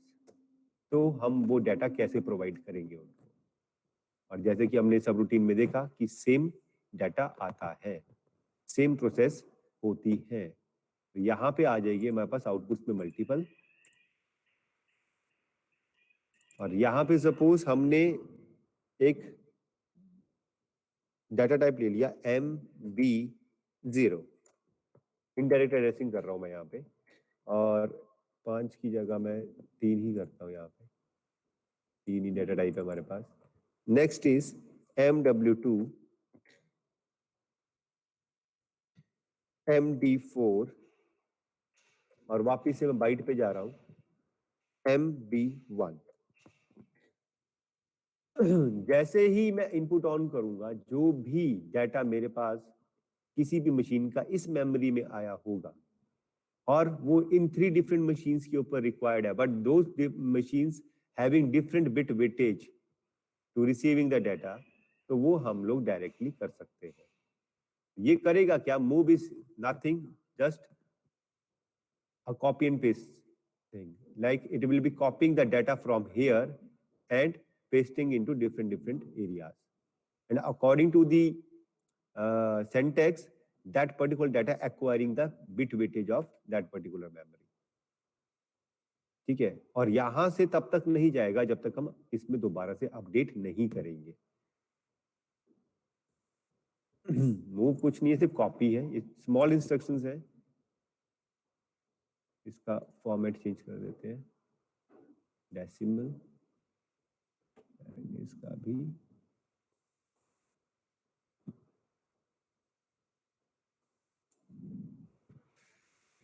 SIM में जाते हैं, MB0 MW2 MD4 and MB1। अभी इसे ऑफ कर लेते हैं फिलहाल।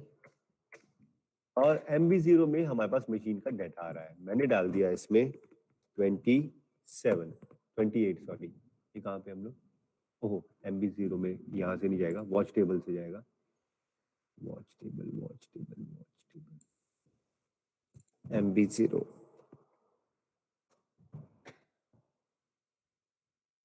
डेसिमल। मैंने सपोज एक मशीन से डाटा आया 56, वो मैंने पुट कर दिया इसमें। नाउ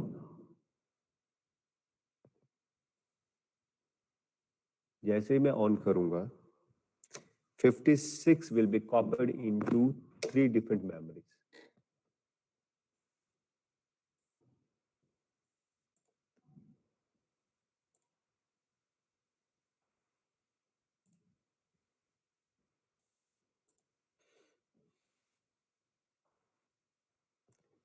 ठीक है, तो अभी आते हैं हम लोग टीआई पोर्टल में। As you can see that 56 56 56।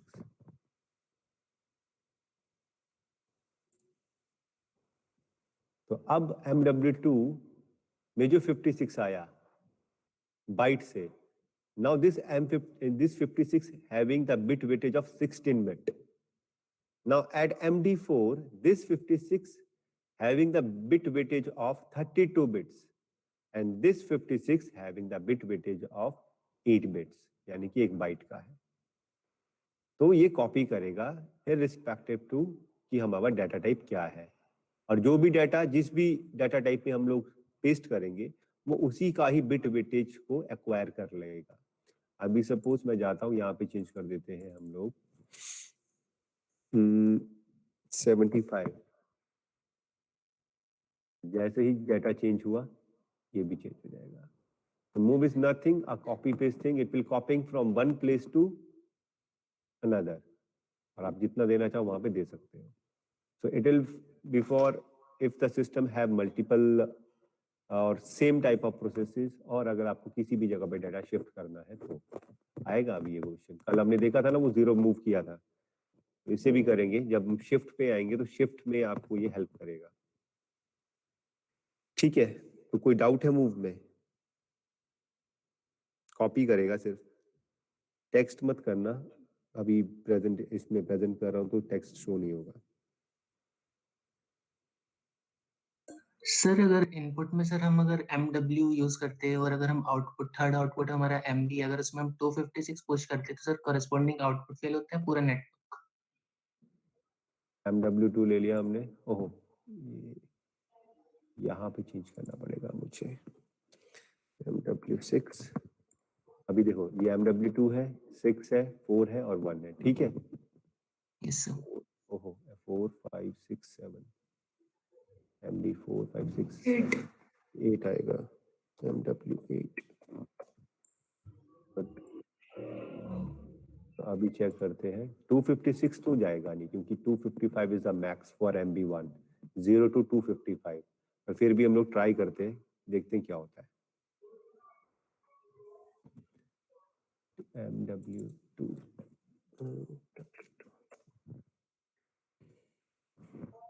256 overlap करेगा वो उसमें, देखो ओवरलैप कर गया उसमें। 255 तक ही विथस्टैंड कर पाएगा। रेंज का ध्यान रखना है हमें, ठीक है। जो काउंट रेंज है वो ज्यादा नहीं होनी चाहिए। बट अभी क्या है 256, अब यहाँ पे तो ये इसने 16 बिट का बना लिया, अब ये 32 बिट का बन गया। रेंज हमारे दिमाग में हमेशा रहनी चाहिए। 255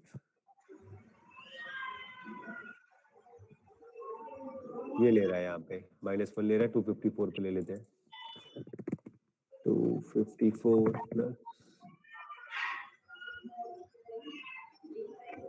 -2, 254 128।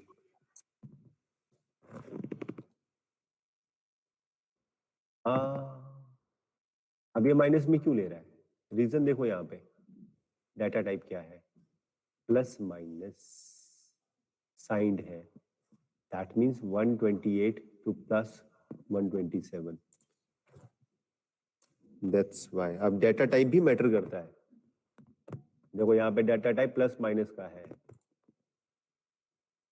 इसीलिए वो माइनस में जा रहा था। -1 2 3 रीजन वो माइनस में जाना शुरू हो गया था, क्योंकि डाटा टाइप जो था हमारा इसका वो प्लस माइनस है। अगर मैं इसे प्लस कर देता हूँ, खाली डेसिमल आ गया, ये आ गया यहाँ पे। अब देखते हैं 255 तक आएगा क्या? 54 नहीं तो फिर कोई मेमोरी में ही गड़बड़ है, मेमोरी में ही यहाँ पे यूज हो रही है ये। तो अभी ये 128 तक तो प्रॉपर ले रहा है। ठीक है, तो रेंज का हमें ध्यान रखना पड़ेगा, तभी ये काम करेगा। बट जैसे ही डाटा इसमें जाएगा, अब तो ये भी नहीं ले रहा। MB1 का क्या ले रखा है हमने, MW2 plus minus MB1 decimal decimal minus 127 रहेगा इसका, ठीक है। 128 ही आ रहा है, डिस्प्ले फॉर्मेट की वजह से वो प्रॉब्लम हो रहा है, क्योंकि मैंने जो डिस्प्ले फॉर्मेट है वो चेंज किया हुआ है इसका। तो अब क्या हुआ, ये 128 यहाँ पे आके 16 बाइट का बन गया है, 16 बिट्स का बन गया, यहाँ पे 32 बिट्स का बन गया, और ये यहाँ पे सिंगल बिट का ही है। तो रेंज को ध्यान में रखना, बट ये कॉपी करेगा from one place to another, और जो भी डाटा टाइप होगा उसमें एक्वायर हो जाएगा, वही इसी का ही बिट वेटेज एक्वायर कर लेगा। प्लस हमें रेंज का ध्यान रखना है कि रेंज कहाँ तक है किसी भी डाटा टाइप, क्योंकि वो आउट ऑफ रेंज काम नहीं करेगा, इस चीज का ध्यान रखना है। ये जस्ट कॉपी करने के लिए है from one place to another, ठीक है। और कोई डाउट है?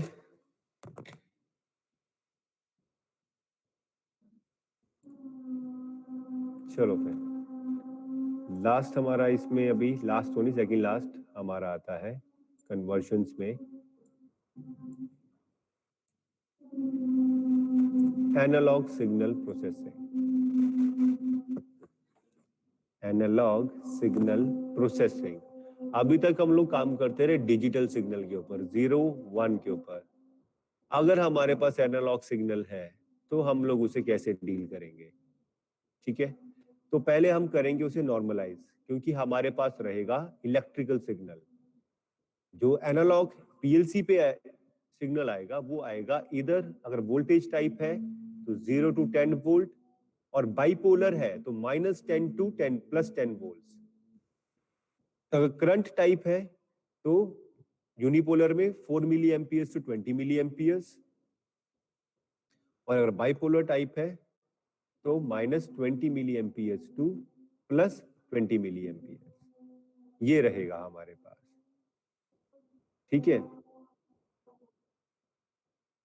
हाँ 4 तो रहेगा ही, अब वो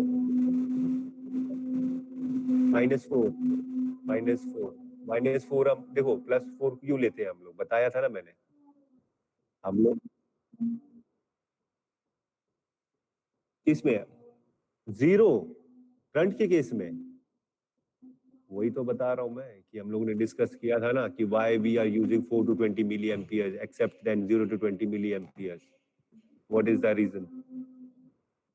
हमारे पास दो तरह के करंट सिग्नल आते हैं, 4 to 20 मिली एम्पियर्स और 0 to 20 मिली एम्पियर्स। अब हमें डिसाइड करना है हमें 4 to 20 मिली एम्पियर्स लेना है, 0 to 20 मिली एम्पियर्स लेना है, हमने ये डिस्कशन किया हुआ है ऑलरेडी। तो 4 to 20 मिली एम्पियर्स क्यों लेते हैं, वो इसलिए लेते हैं कि जो हमारे सेमीकंडक्टर डिवाइसेस होते हैं वो जनरली स्टार्ट करते हैं कंडक्टिंग विद 3 मिली एम्पियर्स के साथ, 3 मिली एम्पियर्स के साथ, और इसलिए उसे हमने 4 मिली एम्पियर्स लिया हुआ है। प्लस 0 मिली एम्पियर्स अगर हम लेंगे, सपोज वायर ब्रेक है या सप्लाई नहीं है, तो दोनों ही केस में हमारे पास जब 0 होगा तो हमारे पास 0 मिली एम्पियर्स आएगा।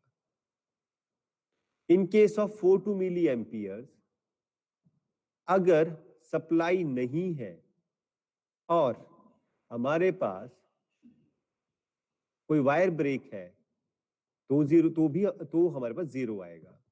अब सपोज हमारे पास सप्लाई है in case of 0 to 20 milli ampere, at 0 milli amperes, यानी कि जब हमारा 0 का सिग्नल होगा तो हमारे पास आउटपुट में भी 0 ही रहेगा। अब इस वक्त पे अगर हमारी सप्लाई ब्रेक हो जाए या कोई फॉल्ट आ जाए, so we are not in a condition to identify whether there is a wire break or there would be any power failure or system is in an on condition, because अगर वो on होगा और 0 पे होगा तो भी वो 0 दिखाएगा, और अगर वो ऑफ है तो भी वो 0 दिखाएगा, अगर कोई फॉल्ट आएगा तो भी वो 0 दिखाएगा। But in case of 4 to 20 milliamperes, if the system is in off condition, तो वो 0 दिखाएगा, और अगर कोई फॉल्ट आएगा तो 0 दिखाएगा। बट अगर हमारा सप्लाई ऑन है, यानी कि अभी हमने कुछ भी मूव नहीं किया, हमने सिर्फ उसे 0 मिली एम्पियर्स पे रखा है, तो आउटपुट पे हमें शो होगा 4 मिली एम्पियर्स। दैट मीन्स कि ये हमें इजीली डिटेक्ट करवाएगा कि whether the supply is there or not. if there is any wire break or malfunction, then only it will give a 0 milliampere signal. Otherwise, when the system is in on condition, at initially at 0 count, it will giving a 4 milliamperes. तो generally हम लोग use करते हैं 4 milli amperes. Reason यही है detection का main. और second reason कि सेमी, अगर कोई और पूछता है कि और बताओ इसमें, तो आप ये बता दो कि जितने भी सेमीकंडक्टर डिवाइसेस हैं वो स्टार्ट करते हैं कंडक्टिंग विद 3 मिली एम्पियर्स. तो हमने एक प्लस ज्यादा लिया क्योंकि प्लस माइनस 1 का काउंट रहता ही है.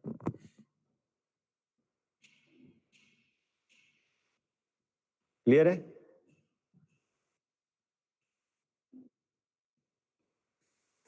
ठीक है.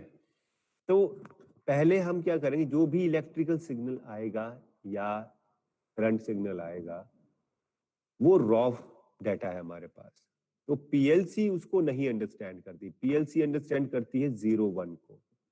अब उस पर्टिकुलर डाटा को 0-1 की फॉर्म में लाने के लिए हमारे पास जो यहाँ पे रिजल्ट आएगा वो आएगा रेडियन में. In case of analog signal, PLC will receive the data in radians. ठीक है. तो अब देखो ये क्या बता रहा है, आउटपुट रहेगा रियल में क्योंकि वो पॉइंट्स में आएगा. ठीक है. तो जो हमारे पास इनपुट रहेगा नॉर्मेक्स, तो पहले हम उसको नॉर्मलाइज करेंगे सो दैट कि जो हमारा डाटा या सिग्नल जो आ रहा है वो पीएलसी अंडरस्टैंडेबल बन सके और हम उसे कन्वर्ट कर सके. तो पहले हमारे पास नॉर्मेक्स में रहेगी इंटीजर डाटा टाइप पहला, यानी कि जो इनपुट्स है वो इंटीजर टाइप की रहेंगी और जो आउटपुट होगा वो रियल टाइप का रहेगा. अब सपोज हमारे पास 4 to 20 मिली एम्पियर्स का सिग्नल आता है या 0 to 10 वोल्ट्स का सिग्नल आता है. हाउ वुड वी नो कि at which ampere rating are we in और at which particular voltage rating are we in. तो हमें कैसे पता चलेगा कि कितने वोल्ट इस टाइम आ रखे हैं, क्योंकि वो तो रॉ इलेक्ट्रिकल डेटा है. हमारे पास तो कोई वोल्टेज मीटर नहीं है इसमें लगा हुआ. तो अगेन उस डाटा को भी हमें डिजिटली कन्वर्ट करना होगा with respect to PLC, so that कि वो 0 to वोल्ट आ रहा है वो हमारा कन्वर्ट हो जाए. तो उसके लिए ये याद रख लो, स्पेसिफिकली हम यूज करते हैं 0 मिनिमम में रहेगा और मैक्स रहेगा 27648. This is the count. अगर हमारे पास 4 to 20 मिली एम्पियर्स का सिग्नल आता है तो 0 will show 4 milli amperes of current and 27648 count will show 20 milli amperes of current. तो 0 से लेकर 27648 के बीच में हम अंदाजा लगा सकते हैं या वी कैन आइडेंटिफाई कि हमारे पास कितना करंट अवेलेबल है इस टाइम पे, if we want to limit the current, अगर प्रोसेस की रिक्वायरमेंट है तो. Plus, if we have a voltage type signal, then 0 count will give us 0 volt and 27648 count will give us 10 volt signal. That means 0 to लेकर 27648 तक जो values आएंगी वो represent करेंगी 0 to 10 volts. तो ये स्पेसिफिक है और ये आया कहां से है? ये आया है 2⁻16 से. क्वेश्चन आना चाहिए यहाँ पे, देखते हैं कौन क्वेश्चन पुट करता है, किसका दिमाग चल रहा है इस टाइम पे. ये जो 2, बिल्कुल यही क्वेश्चन आना चाहिए था और यही आया भी. वो 365536 होता है, बट अब यहाँ पे क्वेश्चन आता है इधर.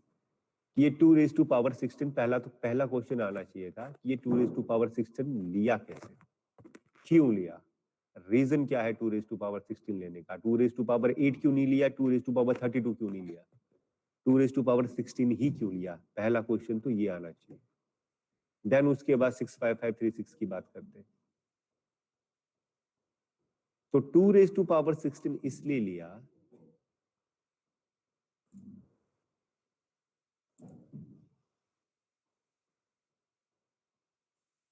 ये है हमारे पास दो एनालॉग इनपुट। हार्डवेयर जब हमने डिस्कस किया था तो आपको बताया था, ये है उसका input address.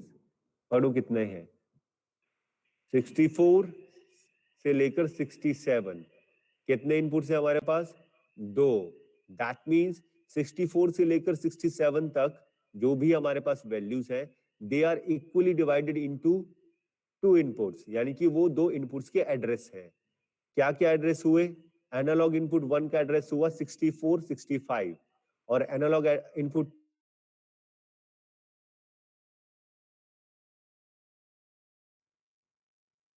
Bytes. So this 64 से लेकर 67 जो भी वैल्यू है, these are nothing but these are bytes.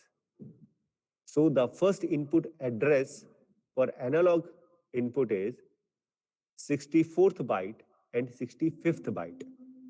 And for analog input number 2, 66th byte and 67th byte. So 2 bytes है, तो 2 bytes का वैल्यू कितना हुआ, 16 bits, इसलिए 2 raised to power 16 लिया। अब आपका क्वेश्चन आता है कि 2 raised to power 16 65536 रहता है, ठीक है। अब यहां पे मैंने क्या बताया कि we have two type of values और हम उन्हीं को ही कंसीडर करके चलते हैं। -4 to 20 milli amperes to +4 to 20 milli amperes और -10 वोल्ट से लेकर +10 वोल्ट तक हमारे पास है। तो दिस इज बाइपोलर।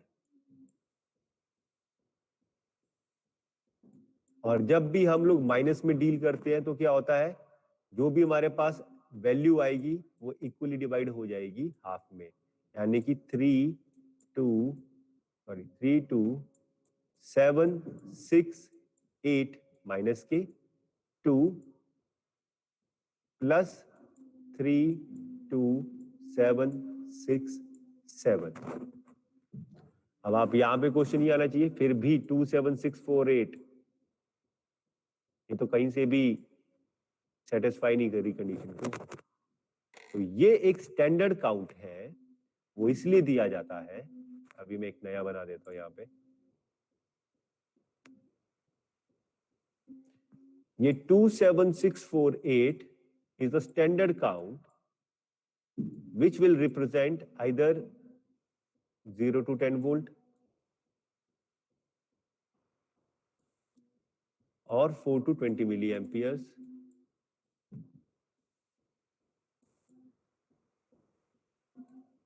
यानी कि 0 to 27648, ये काउंट्स जो है इनको रिप्रेजेंट करेंगे। अब इंडस्ट्री में हमारे पास दो चीजें और रहती हैं, एक रहता है ओवर और एक रहता है under. For an example, we need to maintain the temperature of a kiln that is of, kiln समझते हो ना, सीमेंट इंडस्ट्रीज में किसी भी बड़ी भट्टी को किल्न कहते हैं, सीमेंट इंडस्ट्री में उसको किल्न कहते हैं, KILN, किल्न। तो उसका जनरल जो रहता है 1000 से लेकर 1400 डिग्री सेल्सियस तक होता है टेम्परेचर। सपोज हमारे पास जो इंडस्ट्री है या हमारे पास जो सीमेंट फैक्ट्री है, हमें कहा गया कि आपको मेंटेन करना है 0 to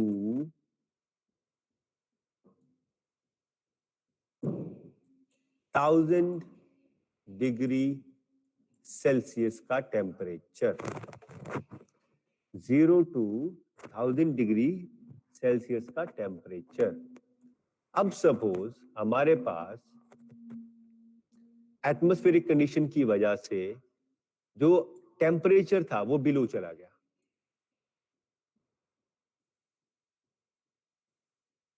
क्योंकि एटमॉस्फेरिक कंडीशन की वजह से ही बिलो आ सकता है और किसी वजह से नहीं आ सकता। बिलो चला गया, वो चला गया -30 degree Celsius. This is called underflow, this is called underflow, ठीक है। अब ये भी कहां तक जाएगा, माइनस तक अगर बात करें तो ये भी 1000 डिग्री सेल्सियस तक जा सकता है, हमारे पास ये कैलकुलेशन है। बट इस चीज को कैलकुलेट करेगा कौन, पीएलसी में कहाँ जाके कैलकुलेट करेंगे, कौन सी बिट्स कैलकुलेट करेंगी? तो जैसे ही -27649 से नीचे डाटा जाएगा, -2760 up to -32767, these pending bits represents this underflow from -1 to -1000 degree Celsius. तो उन्हें भी तो रीड करवाने के लिए हमारे पास बिट्स होनी चाहिए, हमारे पास डाटा होना चाहिए। तो ये जो माइनस में है वो वहां पे पेंडिंग है।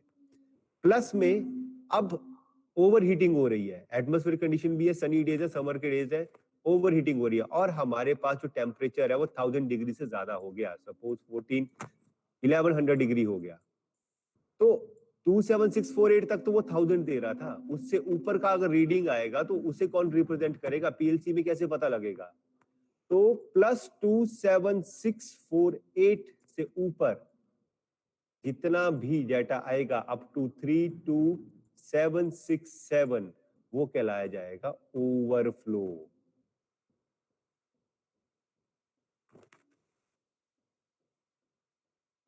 ठीक है, तो उन डाटास को रिप्रेजेंट करने के लिए हमारे पास जो बाकी बची पेंडिंग बिट्स है वो यूज होंगी।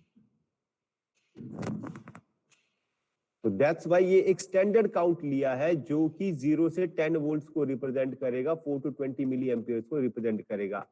अगर हमारे पास 20 मिली एम्पियर से ज्यादा का करंट आ गया, कोई मॉल फंक्शन हो गया, हाउ वुड वी नो? इफ 10 वोल्ट से ज्यादा का सिग्नल आ गया, how would we know? We will know that the count will be exceeding 27648 से ज्यादा। और अगर जैसे कि काउंटर है हमारे पास, काउंटर 32767 तक काउंट करेगा। ठीक है, सपोज इसने हाई लिमिट अपनी कैलकुलेट कर ली, यानी कि काउंटर में 32767 आ गया, बट पल्स अभी भी आ रही है और जो हमारे पास वैल्यूज है वो ओवरफ्लो हो रही है, बट ये तो अपना मैक्सिमम कैलकुलेट पे आ गया, ये 32768 नहीं करेगा, ये फिक्स हो गया यहीं पे। बट वहां पे ओवरफ्लो आ रही, पीएलसी के पास कोई डाटा नहीं है। पीएलसी अलार्म जनरेट कर सकता है but it can not identify और मॉनिटर और शो कि कितना ऊपर डाटा गया था हमारा या कितना ऊपर डाटा चला गया। तो एनालॉग सिग्नल में हमारे पास 0 to 27648 एक फिक्स काउंट है जो कि रिप्रेजेंट करेगा 0 to 10 वोल्ट्स या 4 to 20 मिली एम्पियर्स के करंट को, जिससे कि हमारा एनालॉग सिग्नल एंटर करेगा पीएलसी के अंदर। ठीक है, 0 to 27648 की वजह से हमें पता चलेगा कि हमारे पास कितने एम्पियर करंट है या हमारे पास कितने वोल्टेज की सप्लाई आ रही है। और अगर हमारे पास ओवरफ्लो यानी कि अबव रेंज जो हमें दी गई है उससे ज्यादा जाता है, यानी कि 27648 के काउंट से ज्यादा जाता है, मैंने कहा ना कि 0 to 1000 डिग्री सेल्सियस। अब यहाँ पे क्या होगा, सपोज वोल्टेज है तो 0 से वोल्ट पे 0 डिग्री सेल्सियस होगा और 10 वोल्ट के ऊपर 1000 डिग्री सेल्सियस होगा। तो ये हमें मेंटेन करना है। अगर 1000 से ऊपर चला गया यानी कि 11 वोल्ट आ गए, किसी वजह से मॉल फंक्शन हो गया और यहाँ पे 1000 की जगह 1100 वोल्ट आ गया, तो क्या होगा, वो कैसे हम लोग आइडेंटिफाई करेंगे? तो उसके लिए हमारे पास इनके आगे की बिट्स जो है वो डिफाइन करेंगी। ओवरफ्लो और अंडरफ्लो को रिप्रेजेंट करने के लिए हमारे पास आगे की बिट्स रहती है। बाकी ये स्टैंडर्ड हमारा परमिसिबल रेंज या जितनी रेंज हमको दी गई होगी उसके लिए यूज किया जाता है। क्लियर? समझ में आई ये चीज? बहुत इंपॉर्टेंट है।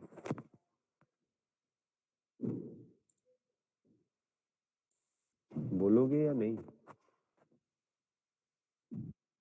ठीक है, तो ये करेगा 0 to 27648। अब हमें वैल्यू क्या डालनी है? तो यहाँ पे वैल्यू रहेगी आपका एनालॉग इनपुट का एड्रेस। तो हमारे पास एनालॉग इनपुट का फर्स्ट एड्रेस है 66। तो how we can write it, IW64 है हमारा पहला, सॉरी 66 तो दूसरा है, 64 IW64। Now IW64 having a 0 to 10 volt signal, either we are having 4 to 20 milliamperes. Now these 4 to 20 milliamperes or 0 to 10 volts are converted digitally with the help of 0227648 and it will be converted it into the radians. At here we'll get the radian value जो कि हम read नहीं कर पाएंगे और वो किस में रहेगी, रियल में। MD4 सपोज मैंने ले लिया रेडियन स्टोर करने के लिए। अब स्केल की बारी आती है। स्केल में क्या होगा, ये जाएगा जो हमारा आउटपुट आ रहा है यहाँ का रियल, और जा सकता है स्टोर हो सकता है इंटीजर, डबल इंटीजर, रियल, किसी भी वैल्यू में। मैं इसे इंटीजर में ही सेव कर रहा हूँ अभी फिलहाल, ठीक है। अब यहाँ पे आप डिफाइन करोगे विद रिस्पेक्ट टू वैल्यू। अब वैल्यू क्या है, 0 to 10 वोल्ट्स या 4 to 20 मिली एम्पियर्स। तो वो कहाँ पे आ रहे हैं, MD4 के अंदर कन्वर्ट होके आ रहे हैं। तो हम यहाँ पे डाल देंगे MD4। अब ये 0 to 10 वोल्ट्स और 4 to 20 मिली एम्पियर्स क्या रिप्रेजेंट करेंगे। अगर टेम्परेचर है तो उसकी रेंज क्या रहनी चाहिए, और अगर प्रेशर है तो उसकी रेंज क्या रहनी चाहिए। सपोज हमें मेंटेन करने के लिए बोला गया है 0 to 500 लीटर्स ऑफ वाटर, कि जब हमारे पास हमारी वोल्टेज 0 से 10 के बीच में आएगी तो हमारे पास इतना लीटर फ्लो आना चाहिए, और उसे हम लोग चेक करेंगे। अब यहाँ पे इंटीजर है तो इंटीजर में ले सकते हैं। MW क्या यूज किया हमने, MD4 8 ले लेते हैं सीधा ही, 12 लेते हैं, 12। तो अब जो कन्वर्टेड वैल्यू है, यहाँ पे हमारे पास जैसे ही वोल्टेज बढ़ेगी वैसे वैसे यहाँ पे हमारे पास काउंट्स आते रहेंगे, और वो काउंट्स को हम कंपेयर, जैसे अब टाइमर और काउंटर में कंपेयर किया है वैसे ही कंपेयर करके वैल्यूज चलाएंगे। वो मैं दिखाऊंगा कैसे, पहले इसको देख लेते हैं, टाइम भी हो रहा है और ये बाकी हम लोग कल करेंगे। तो now we don't have any physical hardware with us. हमारे पास क्या है, मैनुअल। तो मैनुअली हमें इसमें पुट करना पड़ेगा। वो कैसे पुट करेंगे, उसके लिए मुझे यहाँ पे वॉच टेबल में IW64 देना पड़ेगा। IW64 ये आ गया, एंड देन हमारे पास है MD4 and MW12। MD4 radiance में दिखाएगी, MD4, और MW12 में हमारे पास प्रॉपर कन्वर्टेड काउंट आएगा। अब यहाँ पे वोल्टेज तो नहीं है तो हमें काउंट देना पड़ेगा। तो यहाँ पे जो 0 to 10 वोल्ट है वो काउंट्स में कन्वर्ट होके आएगी जब हम सिमुलेटर के साथ काम कर रहे हैं। 0 to 108, 0 to 108। As you can see input on है। अभी मैं आपको दिखा देता हूँ कौन सा है, IW64। 0 डालता हूँ इसमें तो देखो 0 ही है। इसे ले लेते हैं MD4 को डेसिमल में, ठीक है, 0 ही है। अब सपोज मैंने एक काउंट डाला 5067, तो हमारे पास कितने लीटर्स आएंगे इसमें, जाके अच्छा इनपुट ऑन नहीं है, IW64 IW64 ही लिया ना, क्या करें, चलानी पड़ेगी। I0.0 को ऑफ करना पड़ेगा।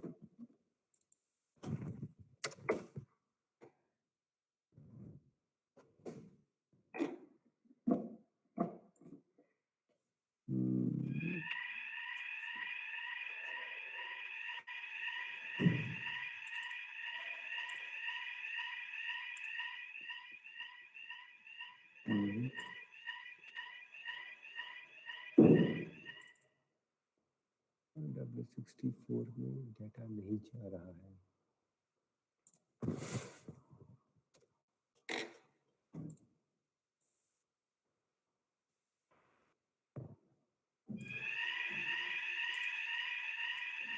IW64 इंटीजर रियल MD4 कोई मेमोरी का लोचा तो नहीं है ना, नहीं है। IW64 क्यों नहीं ले रहा है,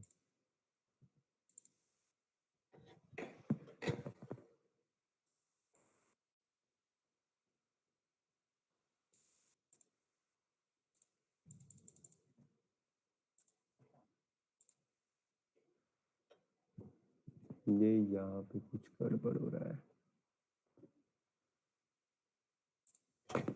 IW66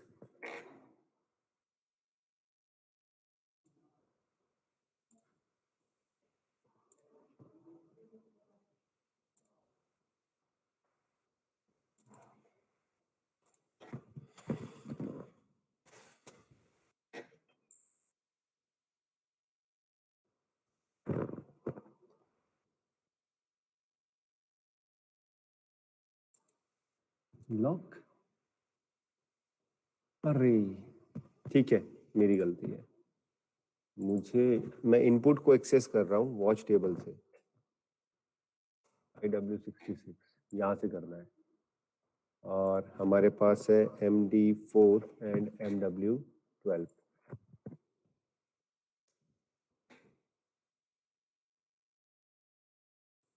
माय मिस्टेक।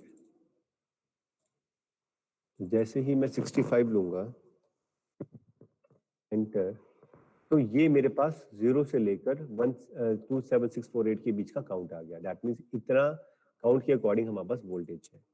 अब now if you can C in the main OB, this is radian value. If I will convert it into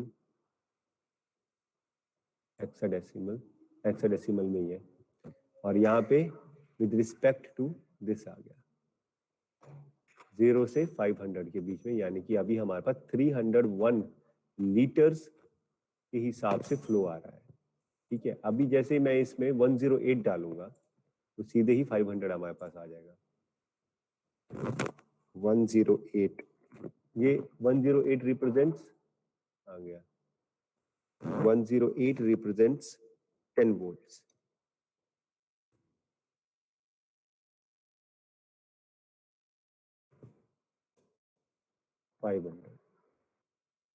So accordingly we can compare this कि when कितने लीटर्स आते हैं तो उसे कहाँ कहाँ पे डिस्ट्रीब्यूट करना है। अगर सपोज ये टेम्परेचर है तो in this temperature range where we have to do the things, इस तरीके से चलता रहेगा हमारे पास। ठीक है, तो ये है एनालॉग को, इसी के ऊपर हम लोग प्रैक्टिस कल करेंगे। ठीक है, टाइम हो रहा है आपका दूसरी क्लास का भी, हम लोग कल करेंगे। और अटेंडेंस मुझे डाल दो व्हाट्सएप के ऊपर जो जो लोग आए हैं प्रेजेंट करके।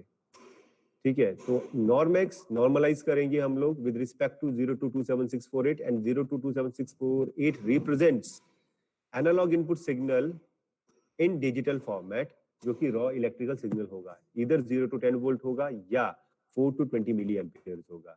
It will be converted into the radians, radians में यहाँ पे रियल रहेगा, एंड देन स्केल एक्स में वो वापस से उसे रिकन्वर्ट करेगा PLC अंडरस्टैंडेबल और यूजर अंडरस्टैंडेबल असेंबली लैंग्वेज में, so that we can look at the data कि हमारे पास डाटा आ रहा है या नहीं आ रहा है।